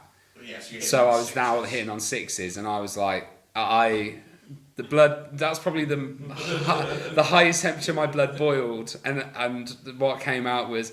How has this not been nerfed? But well, actually, it got buffed. Yeah, well, because people now have to declare all of their guns at which targets first, which helps out the guy who's doing that. Yeah. Whereas previously, you could have targeted 2 of them, and then whichever one he did the ability on, you fire 1 las cannon at, and you fire 3 las cannons at the other one. See, yeah, but now it's like you have to say. This is now where your the new chapter master wording, shall we say, comes in, where you go, that's fine, because I would have been hitting on 4s, I can now re-roll all failed hits rather than just the 1s and the 2s because of the modifiers. I actually told my opponent who had Azrael, I was like, no, it hasn't been worded yet. It hasn't been reworded, you can't do that, I don't think. Neither can you haven't got the chance to strategy even, have you? Because Dante's you got Dante alive. Maybe Dante. Or Gabriel Seth. Gabriel Seth. But to be honest, with Slime Captains, if I'm using him to reroll ones, I'm not using him right. I think if you've got 3 of them, you can afford to use one of them for reroll ones for the beginning of the game. But I'm not going to be using 3 of them at 1,000 points. No, because that breaks the tournament rules. Maybe 2, but that might be my next tournament. That's bloody. So I had a few moments where opponents said, really? You're going to reroll to hit and to wound with that unit? I'm like, yeah, it's 1 command point. I'm getting the reroll to hit just for standing still. And I brought a 110 point captain equivalent who just lets everyone do that twice again. Literally all he's there for. I had the same against Ben's Town, but then I had the advantage of going disgustingly resilient. Oh yeah, that helps. And then it infuriated him. Fighting my Foul Boy Blighter Spawns that don't have an Inlun, they might as well have had done for most of my games because you just go, they made so many disgustingly resilient saves. But unfortunately those dice rolls never go up for the weaponry, so it was. They're showing their resilience, but not their firepower, unfortunately. Yeah, which they bought them for their firepower, not their resilience. So it was. I think it's because I was going back to the -1 to -whatever to hit, stratagem. I think I was particularly frustrated because when you look at the comparison between, okay, well I can move the pred, use big guns never tire 1 CP, and now he alone is losing the detrimental heavy weapon element. Your unit for the rest of that turn then is -2 for the same cost. Well. For the same cost, anything that shoots at that is now, and that's what I was struggling with. It is 2 CP. Oh, sorry, was it 2 CP? Yeah, it's 2 okay. CP. Okay, Okay, that's... was naturally -1 to hit anyway. Yeah. But it's useful for against predators or someone trying to punch me, and I just think, okay, I want to try and waste. Yeah, because it works in combat. Yeah. In combat. But I wouldn't know because he flew it on top of a building and stayed there for 3 turns. You don't use something to fly and use it. Yeah. But I can use it on any memories. unit, so I could put it on Cavalite Warriors if I wanted to waste it. If I had CP. It's good fun to put on an Archon in combat because you that they're going. Now it's hard to hit me, and I've still got my Teal Bin Bun. Yeah. Or if you roll like me, you're just going to kill him anyway. He's not going to have that. And Archon survive using that tactic. Survive a round of combat with a full bloodletter bomb just by dodging them and then rolling really lucky on those saves. And then you go, okay, you said about keeping it cheap and cheerful, but hitting on 2s, re-rolling 1s, with a Venom Blade, wounding on 2s, re-rolling 1s, and you've only got a 5-up Demon save to protect you, those 5-6 attacks they punch out are actually, they're quite a bit of a blender against anything with a lower save. Power Armour, not so hot, but... That was also, going back to tactics that I learned from the first game, another one that I did, taking advantage of Vox Spiritum, was I would just comfortably move my commander to... like out of line of sight, right behind the L, L shape, and he was then re-rolling 1s for the aggressors inside the building, and it's like a really obvious thing to do. But even then, I was like, again, it's that board, it's that aura. Specific? It's Primaris model only. So even if you upgrade the it captain to a chapter master, yeah, it's still keep that. It's just gives it to a Primaris model, so you can give it tasty. to a librarian. Yeah. Actually, no, you can't. I don't think You can give it to a librarian, but it doesn't affect. He's got an aura. It doesn't He's got- doesn't yeah. affect an aura, even a psychic aura. It Yeah. just affects you reroll 1s to wounds. I don't think it even affects chaplain auras either. Interestingly, It depends No, I on think how that it's you- worded. I'd need to look at it again. Yeah. But I think it goes on a chapter master. yeah. So and I didn't have a lieutenant, and I'm just thinking my librarian wasn't as useful as I'd have liked him to have been. Yeah, I took the wrong powers against you, but ultimately I'm just thinking a lieutenant and the weight of fire and not getting the -1 for moving and shooting and and yeah, that's definitely a way that. And then get the banner in as well. I'll be honest though, actually, especially against, because let's be honest, this tournament is quite a power armor oriented sort It's of just ended up that way, yeah. just out of what everyone brings. Actually, a librarian's not a bad option because you get access to mortal wounds. Yeah, and that's the other thing is from my naive perspective, I wanted to bring a list of my own device and then break it down afterwards and chat with everyone about how I could make it better. But one of them was I tried to basically make a list that could attack everything. And you're saying how there's a couple of lists that could have you were lucky not to go against because your list wasn't built to deal with that element. My And scourges are anti-tank. You kill them. I've got nothing that can take. Yeah, It'd so- be interesting to see Yeah. what your Dark Elder list would do against my list. Yeah, the fact because I would heavily try and rely on making me run away, but You can't. I can't. 'Cause- You can't. but then I do have a weight to fire that I could eliminate a squad a turn. Oh yeah, you can totally. Yeah, Your Simba Dark Elder list eliminate a squad a turn. Yeah. But by then I've had Scored 3 enough. turns worth of points capping. But you are then taking those sort of lists, you are then reliant on disintegrated cannons, guns, whatever they're actually called. he was also able to wipe my Hellblasters because I rolled 2 1s for their overcharge on turn 1. So that helped him wipe that squad in turn 1. The Hellblasters aren't as good against Dark Elder as they are because you've got that inbuilt 5-up vulnerable on most of the vehicles. And he can declare that they're -1 to hit after you've declared that you're shooting them with 5 heavy guys. Yeah. And overcharge But 5 no, guys. you don't have to declare that you're overcharging them. Do you Yes. not? Okay. It's only when you're actually rolling to hit that you say. Yeah, but it doesn't actually say that. You declare with the Yeah. weapon at what Not target, the profile. not the profile of the Yeah, weapon. true. But then things like Ravagers, 10 wounds, you're gonna goad someone. You can goad someone into going. Yeah, but then you've got Overcharge. your overcharge, then you see you've got 5 of Inbun, and then you were probably running Black Hearts, you then got your 6 up for no pain. Yeah, I so rolled really well for even once. though, but this was what I think one thing happened for me per turn against Tom that was good, and everything else was dreadful. I think turn 1 was getting rid of your flyer. Turn 2 was getting rid of your dedicated transport with the squad. Turn 3 was getting rid of your warlord and the 2 squads there, and then but everything else was. Oh yeah, so going back to my original point was bringing a librarian. Yeah. I just thought I've got to bring something. I knew that there was going to be other psychic abilities out there, but there wasn't for game 2 and 3. People tend to sort of, in 1,000 points, you've got to kind of specialise a bit, right?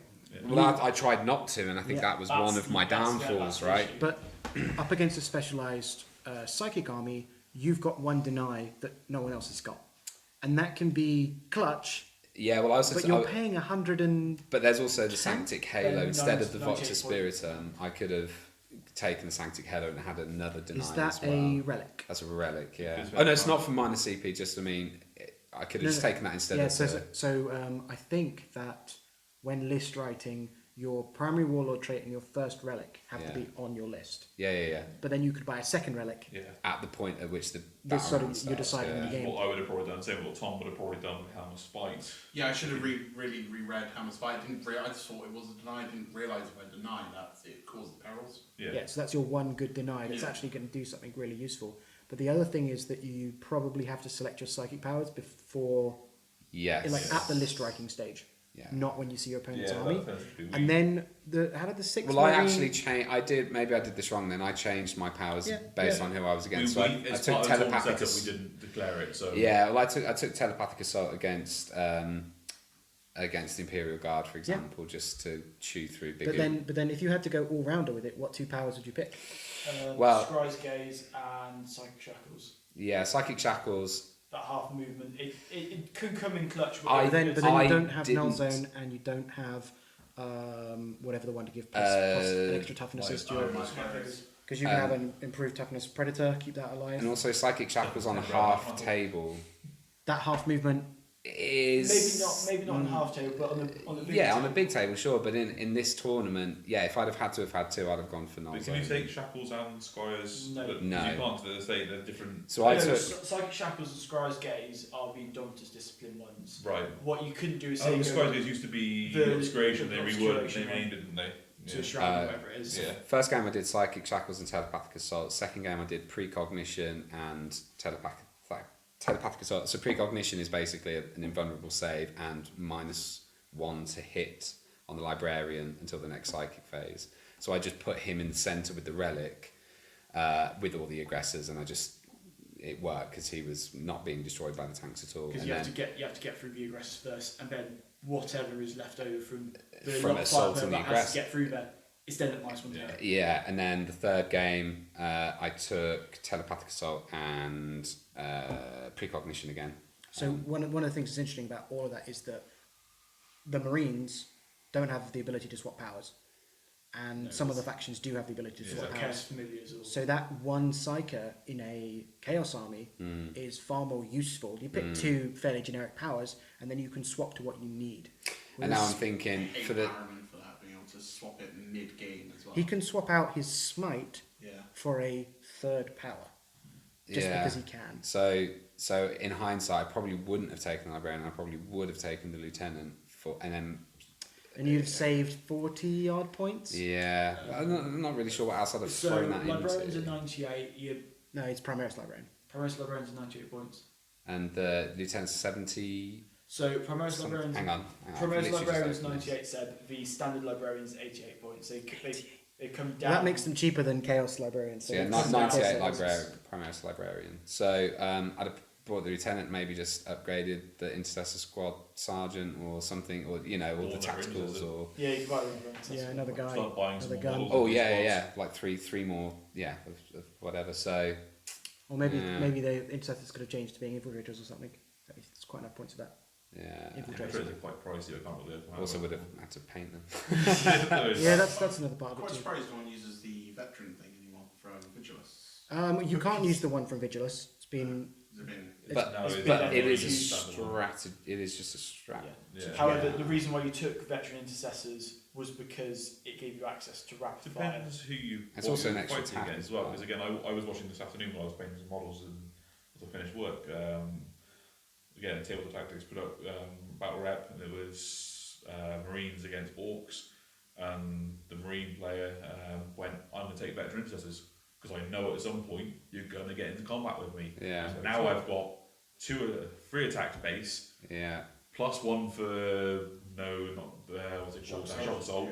So you say, I've got 4 attacks, but that's 5 mana as a squad. If you cut me down to 5 mana, it's still throwing out 20 attacks. Yeah, and that was the other thing with the aggressors. Potentially 22 if you've got a chainsword. So you're kicking out. That's the reason to use it. If you're going to be hit by a combat army, you go. I'm going to use it as a counter attack. It is 1 CP per 5 men now.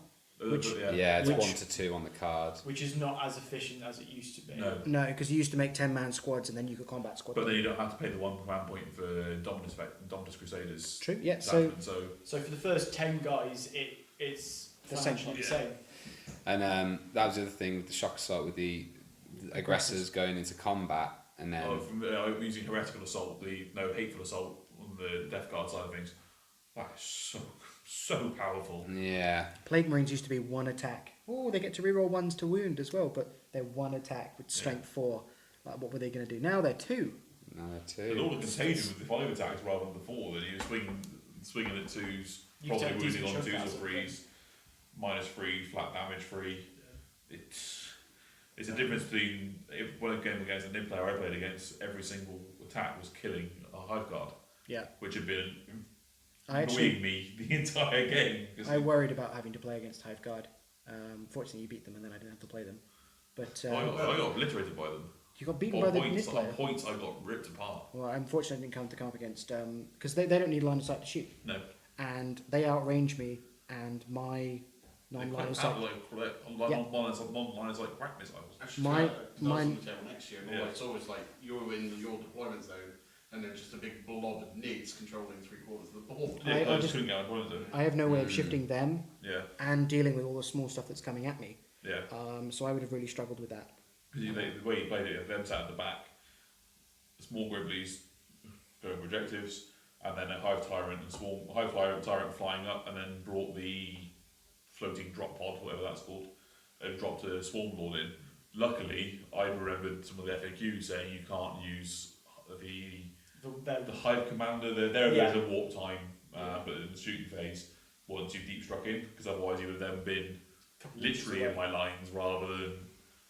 But annoyingly, he then still made the charge, but had to spend a command point to do so. Yeah. So, but again, I just couldn't get out of my lines because I just couldn't wound these big Gribblies. I think on a table that big, you don't need the drop pod, right? The Swarm Lord can just.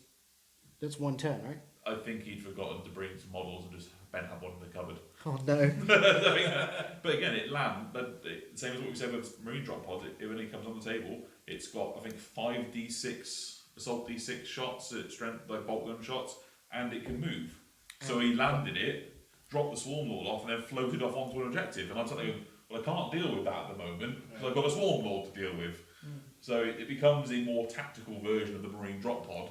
But I don't know what price it comes in at. That can move away, which the drop pod can't. It's a simple thing of just threat saturation. Yeah. That's the whole concept of my construct guard list is my tanks are actually what's causing the damage. I've got two tank commanders and basses. They're what are actually causing the damage. But they're not capping points. Yeah. The 85 conscripts are actually what I think out of. So I tossed up. I think they did 52 points in those 3 rounds to get combined. 45 of those were just from the conscripts. Yeah. And that's just from primaries and things like domination. Well, all the primaries are at the centre, or they're to do with the 4 objectives. So of course they're further up the board, and you don't want to move your Lehman Russes up there. Do you want to talk about our game for a bit, Harry? Yeah. So last game, you'd won 1 and lost 1 at this point. Yeah. And I'd won 1 and drew 1. And which made you the best person with only 1. You drew a game. I did. And then I'd won 2 of my games, but I was the lowest scoring person with 2 wins, so I got the pleasure of playing against you. I'll be honest. You played very well, Seb. However, I was knackered. I completely misdeployed in deployment. Yeah, it got to about turn 2, and I said. We spoke about this during the game and at the end of the game. So we had the nice. So as going back about an hour and a half now. We were saying that we had 2 line sight blocking ruins in our deployment zone, some crates on the opposite side, on the other side of the board, and then there was a nice gap. There was a nice gap in the middle of our deployment zones, and then there was the line sight blocking ruins in the centre of the battlefield. I put my 2 basses behind the line sight blocking terrain. They're weak and out of my range. Yeah, they were weak, and that's exactly where they need to be. And I then went, come put one Russ on this flank, one Russ on this flank, and you quite rightly just pick one off and then pick one off. So I had deployed first, and then I was going to be going first. So I have to deploy knowing that my opponent could go on either of the two sides or in the centre. So I have to spread my force too. And I have a couple of buff pieces that go in the centre, and they have a 6-inch aura. So they sit on two separate sides, looking down both sides of the L-shaped ruin. If you put both Lehman Russes on one flank, one of those units wouldn't be able to shoot. one of them doesn't get its full benefit Yeah. of all of its shooting. Maybe it has to move, or it can only hit you with its line of sight, non-line of sight weapons. But you put them on both sides, and so then I almost killed them both in the first turn. The one tank man was down to 4 wounds, which actually, that's where the Valhalla doctrine really helped, because that was firing at full bracket. Yeah, and then you almost put one extra wound back on it, and you talked yourself out of that in your first turn. And I didn't really understand why you talked yourself out of it, but then I probably in the next turn did sort of 10 wounds to it. The reason I talked myself out of it was the fact that I thought, you've done with that Riptide, I'd rolled pretty hot on the saves for that Liam Russ, and I thought only I think 2 or 3 wounds came through on the Liam Russ that survived, and I was thinking 4 or 5 should have gone through. So actually, you could do that anyway. I'm wasting command points. Yeah, I think you finished the game with CP though, right? Yeah, in hindsight, what I should have done, and I psyched myself out with, was that one big blob which was capping 3 objectives to get me dominant. It wasn't domination, it was supremacy.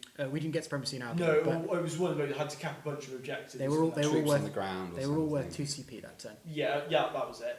And I went, cool, we're all there. And I set myself up for it. He's got plenty of monsters. There's no point playing take cover, and that was what I had it for. Yeah, take cover. You should have used take cover every turn. Yeah.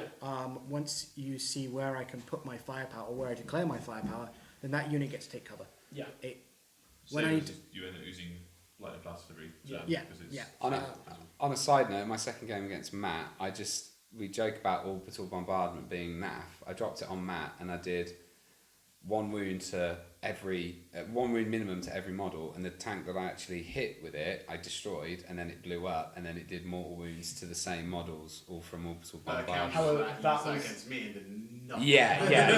It's one of those against you it did nothing. It either does something or nothing, and I tend to find when I roll, it does nothing more times than it does something. Oh yeah, but it was just that it was like turn 3 as well, and he had 4 tanks left. All wounded. All of them were at different stages of wounded, and I destroyed the one, and then I destroyed the other one with that 3 CP. Now it could have gone the other way. It's not worth 3 command points. Oh, good. But if you wreck somebody's deployment... I was just dollar bills at that time of CP. I already knew I'd won the game, so I was just flinging them out.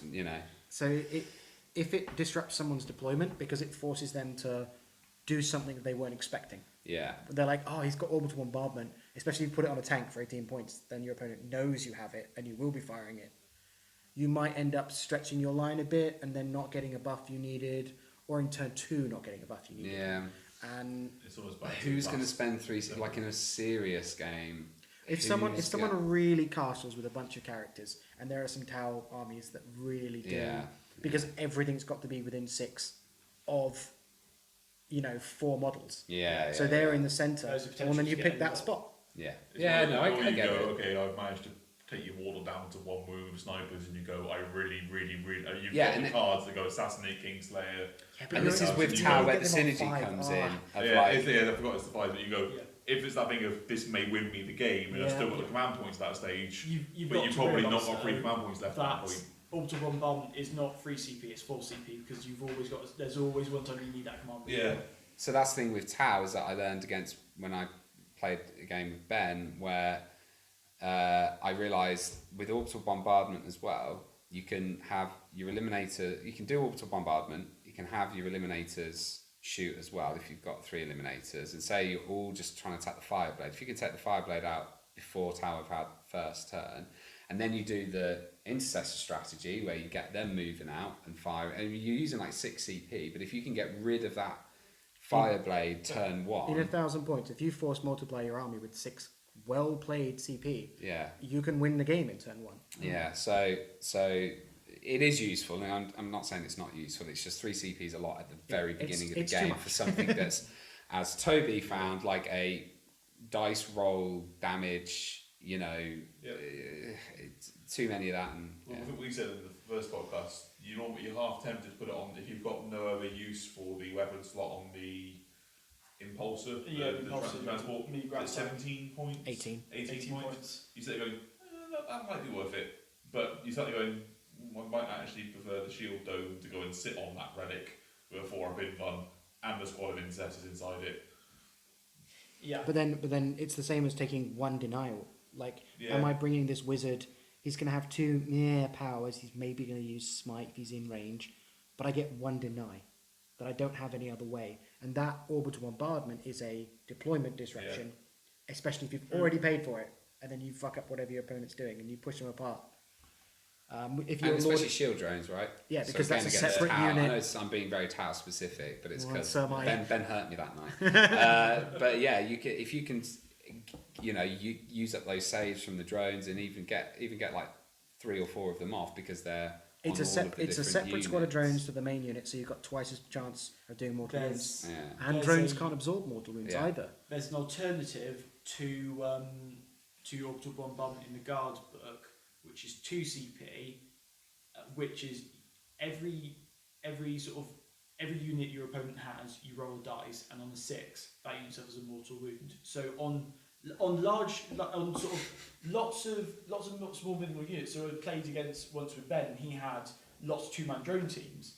That's just really good because you roll enough dice, you're going to force those 6 eventually. It actually makes more sense though, not in 1,000 points. Oh Then well, it's- yeah, no. In the this bigger- was in the 1750-point game. The bigger the but- game gets, the more useful that is. I played a, God knows, 15,000 point game of 8th edition, maybe more. And I used that before the game started because it's a pre-game ability. Yes, it's before first turn. And we rolled for about 5 tanks and we were like, nah, we're not going to do the rest of this. It's not worth it. To get out wound tokens for tanks that are never going to be wounded again. Yeah. No. We said, actually, we changed the rules to if there's any of like mess up in how many wounds a thing's got left, or we like messed, or maybe it's on 1, or we weren't sure about something, we'll say that one got hit by the orbital bombardment at the beginning of the game and we just fluffed it. Yeah. I was quite surprised though with the new turn 1 drop pods, no one actually used it. Well, I think It's that 1,000 point. I just It's taken to the on a 10th short, you if know, you go second, half you the might not be board. able to deploy the drop Yeah, pod so- onto an objective. This is the thing. So Such with a my big- guard list, Yeah. I didn't do it against you, Seb. I was too defensive, and you had the momentum in that game. But each game that I played, I really had the momentum because my sort of centre squad of conscripts didn't matter what they were doing. They were always ordered move up the board, and I had if I was not over halfway. Yeah, You I hate orders. Yeah, On conscripts, it only works on a 4+. yeah. So if the front squad fails their order, Yes, Then yeah. the rest of the guys- Entire army. Yeah. But if there was a drop pod in the centre of the table on Relic, let's say, and someone dropped it on turn 1, and maybe it had 4 Devastators in, right? Or I can't think of anything better than that on turn No, 1. Devastators Devastators, only right? ever going to be Devastators. So then on your turn 1, you move. they used to, but they You move and then stopped charge that drop pod, and that conscript squad is now untouchable This is for the rest well, of the this game is- this is because the why- drop pod this can't is what I hurt did them. against Ben. He had a squad of 5 fire warriors, and thankfully conscripts are atrocious in combat. It doesn't matter if there's 20 guys and they're hitting on 5s, they're wounding on 4s. They're not killing them. So I had my blob of 29. Because it couldn't overwatch me because I was out of line of sight because of the ruins. I charged them, wrapped them. I had them just in combat till my turn 3 because Ben went first, and from that I just fell back out of combat. Was able to get back in the fight, which for those who don't know allows you to fire even though you fell back out of combat. That's a gotcha because no one knows that order unless they play guard. Yeah. Or I played against God a lot. But like, To be honest, the two orders that I tend to gravitate for are move, and first rank fire, second rank fire. However, get back in the fight is an absolute godsend if Oh, yeah. need be. Yeah, I mean, I've charged something like a rhino, wrapped it, and then they've had to stay in combat because they're wrapped, and then I've fallen back and shot it, and then they've been like, what? Yeah. How can you do that? And I put things like melter guns into my squads because that's what my Mordians have. I'm a freak. But then I blow tanks up, which otherwise the guardsmen don't do anything. Guards, this is from another channel which I sort of, when I was half thinking about looking into 8th edition, there was a guy who, a channel who did stuff on 7th edition Guard, and I was sort of looking and thinking, sort of seeing what was working, what wasn't working. Bear in mind, Guard 7th edition weren't great, but he was talking about this idea of go big or go home. So it doesn't work now with there being a lot of invulnerable saves in 8th edition, but it kind of worked. There is still a little bit of sort of the theory's there that as Guard you're probably only going to hit half the time. So if you hit with say a melter gun though, it's gonna leave a sting. It's not just a couple of weak lasgun shots. It's just a proper slap in the face. Yeah, but putting a heavy weapon and a special weapon into a squad doubles the points cost. Oh yeah, it does the points cost, so it's not great, but it is a way of thinking about it. If you throw enough round stuff at the wall, some of it will stick. So just in sort of starting to finish up on this side of things, moving on entirely, we've had our first plastic Phoenix Lord revealed this week. Looking at the rules on it, conscript blobs are going to have fun with number of attacks is equal to the number of models within 2 inches of. You see, Toby, my list only works on 1,000 points because it's an old school version of the Death Star. Yeah. There is one single model that keeps that my entire front line alive. And if someone brought some snipers, then he's dead. He's dead. He's dead. So, yeah. And that entire army falls apart. And also in larger games, I'm not running conscripts. I'm running infantry squads. Yeah. So then you don't need the ability. No. So looking forward, I think we talked about it towards the end of our last podcast, and then we've got this Psychic Awakening starting to happen, starting to gear up. We've had the first Banshee model. We've had now Zayn Zar, how you pronounce it. We've got the Rowboat Incubi. Yeah. The artwork seems to indicate Drazar or someone similar. Dark Eldar forums are trying to hype up Vec coming back, but then he's Primarch level kind of guy. Yeah, but there's some artwork that shows some not quite. Oh no, that's a Reaper. You reckon it's a Tarantulas or a Reaper or something? It's just a Reaper. Yeah. Anyone that looks at it properly. I haven't really skimmed it, but yeah. It's an exact duplicate. It's just. So we've got some new models coming for armies that have been. Let's use the word bitching about not having new models for quite some time. Yeah. My only worry on that is being coming in Dark Eldar army as well is that so we're good for getting a plastic Incubi model, but if they don't do something about the rules, there's no point in having a plastic Incubi model. Potentially Drazar will buff them. We've got to hope so, because otherwise they'll just be nice models. Yeah. So. Because I do like them, and I know in 10-man blobs they're kind of useful, but there's too many points. Yeah. Like, still got out Mandrakes. I think I'm still going to look into Bioblast, more wounds on a 6. I'm still looking at converting up some of the Deep King models. That's pretty standard. Because I refuse to make Failblast. So I have Eldar Aspect Warriors, and I have a bunch of Howling Banshees already, and I own all of the old Phoenix Lord models, and I don't really care that they're making plastic ones. I mean, I think I've got sort of 15 to 20 Banshees, and I've got no intention of buying any more. Do we think we see them in lists? No. They're really good at one particular role, which is the same as lots of Aspect Warriors. They do a role really well. But why would you not take the ones who are really good at shooting instead of the ones who are good at combat? Yeah. But it's always one specific kind of combat. So they're strength 3 with good AP. Yeah. Or you can have a different guy that's of higher strength but worse AP. Or and you can still probably better off taking Guardians. Things of Shuriken instead. In the olden days when Guardians had a worse BS, then Aspect Warriors had a place, and they were also pointed differently. But now we've got with Guardians being BS 3 plus, whereas they used to just be BS 3 previously, which meant they were one worse at hitting in combat and shooting as well, actually. But I mean, another Phoenix Lord. What are they going to do? I think it's just to shadow them up. Yeah, I was going to say about that. My next point, is it just the same as they did the squat model for Necromunda to have a squat model? Yeah. Is it just a case of trying to keep the community from ripping them apart Yeah, on emails and every time they do Original so? is what, 20 years old now? Yeah. And it's just they're like, oh look, something new and shiny for you, be quiet. Look at these new fantastic salamanders and Imperial Fist guys. I think it's same with. I know the Plastic Sisters are coming, and that is fantastic, and so on and so forth. But again, it just seems like, and I hope I'm wrong, and it's probably the cynic in me. They're just going. Everyone doesn't shut up about Plastic Sisters. Have some Plastic Sisters. Everyone goes on about Plastic Aspect Warriors. Have some Plastic Aspect But Warriors. some.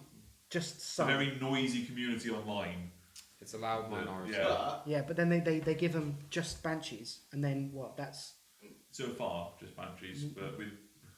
Well, a lot of people think they're building up to like a box set that would be Dark Eldar versus Eldar, which then you could turn into Yannari if you really wanted to. that would be really uncharacteristic Yeah. I was about to to not say, have Space Marines in their box. To be honest, most of the boxes have Space Marines because let's be honest.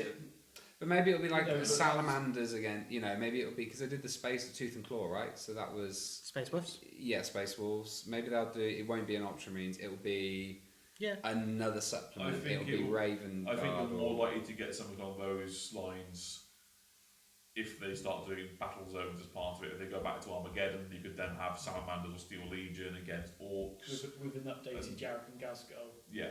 Yeah. If we're getting plastic Aspect Warriors, maybe we'll get plastic Guardsmen from other regiments. I'll be honest, I'm not. Or getting just a my hopes up, replacement though. for the Cadians. That would be nice.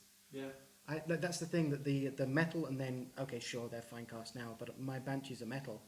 They're nicer than my Cadians.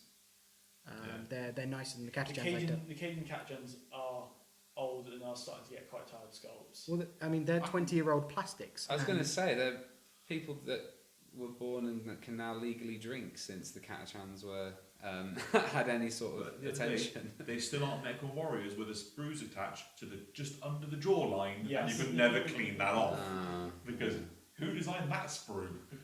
Yeah. Well, they're still putting shoulder pads on sprues with a connection to the sprue in the middle of the dome. Put it on the inside, please.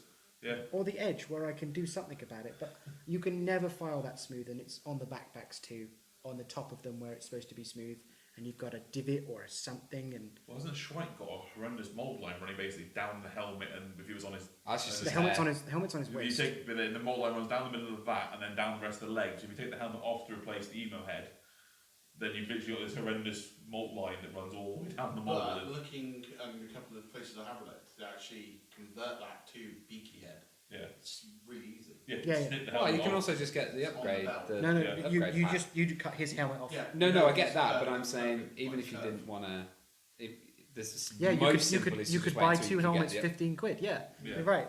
But you get 4 emo heads that everyone really wanted. I Look, people like- like Spider-Man 3, okay? That's why Shapeweight exists. I Like won't all be bees. putting email hair on my Space Marines, but I do like the fact they exist. Yeah.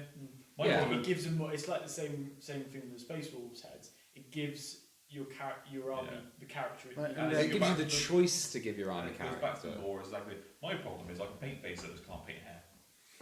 That's fair. So, Yeah, but so why Harry, Yes, your Harry's- size I is hate gel, salamanders. you've got- Most of them have lost their hairs in fire, so they're bold. That's fine. That's pretty salamandery, to be fair. All I the think Blood Angels are blonde. I think with Space Marines, one of the funny things they still do is release plastic kits where the hair is like a flat piece and there's Yeah. zero texture to it. Like, well, what am I supposed to do with this? I'm a mediocre painter. I'm in the middle somewhere, pretty much. It's like the like Legionnaire, the Roman heads, Oh, right? head So crests. the head crest, like the side of the thing looks amazing, and then on top it's like, you know, it's perfectly smooth. How do you? I mean, I've just dabbed different shades of green and white and tried to. That's what I But thought. even that is it. You can see that there's no Yeah, texture. there should You've be- got like the new Imperial Fist. Is it Torgad or Targaryddon? Yeah, with With looks like the guy from Toy Soldiers or whatever. Yeah. With his really Oh, yeah, thick yeah. jaw and his flat hair. Square head. No, it kind of makes more sense for the Iron Fist to have that like crew curve. Iron Fist. Sorry, That's- Iron Fists.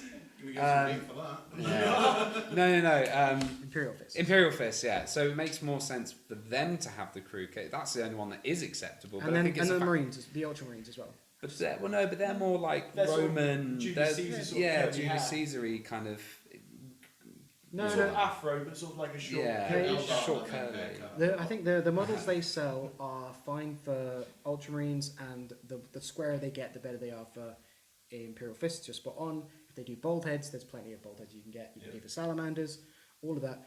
It's nice. They seem to go more and more racially African style. Yeah, it's weird, isn't isn't it? Death Guard. Yeah. So, not Death Guard, Death Watch.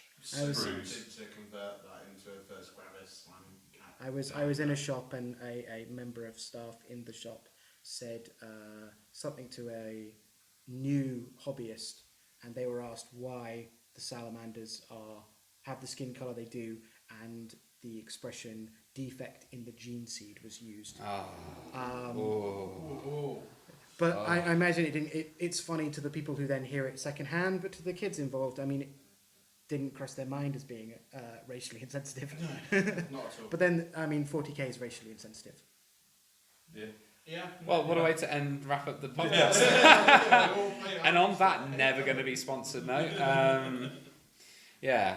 No, it is. The Imperium is almost as racist as the Tau. Yes. Oh yeah. The tower doesn't welcome variety because they can enslave even more. Yeah.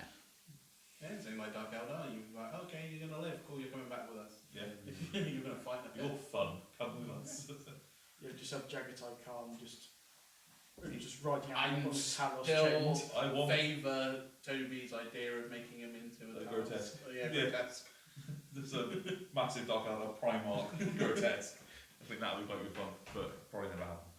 No, you would have to butcher the model, but still worth it. Anyway, so thanks for listening, guys. As usual, it's been an absolute pleasure with you guys. Thank you for coming on. And keep up to date with the channel with our Instagram. We have got our Escalation League coming out soon, so that will be revving up for that next month. So thank you for listening. Catch you guys in a bit.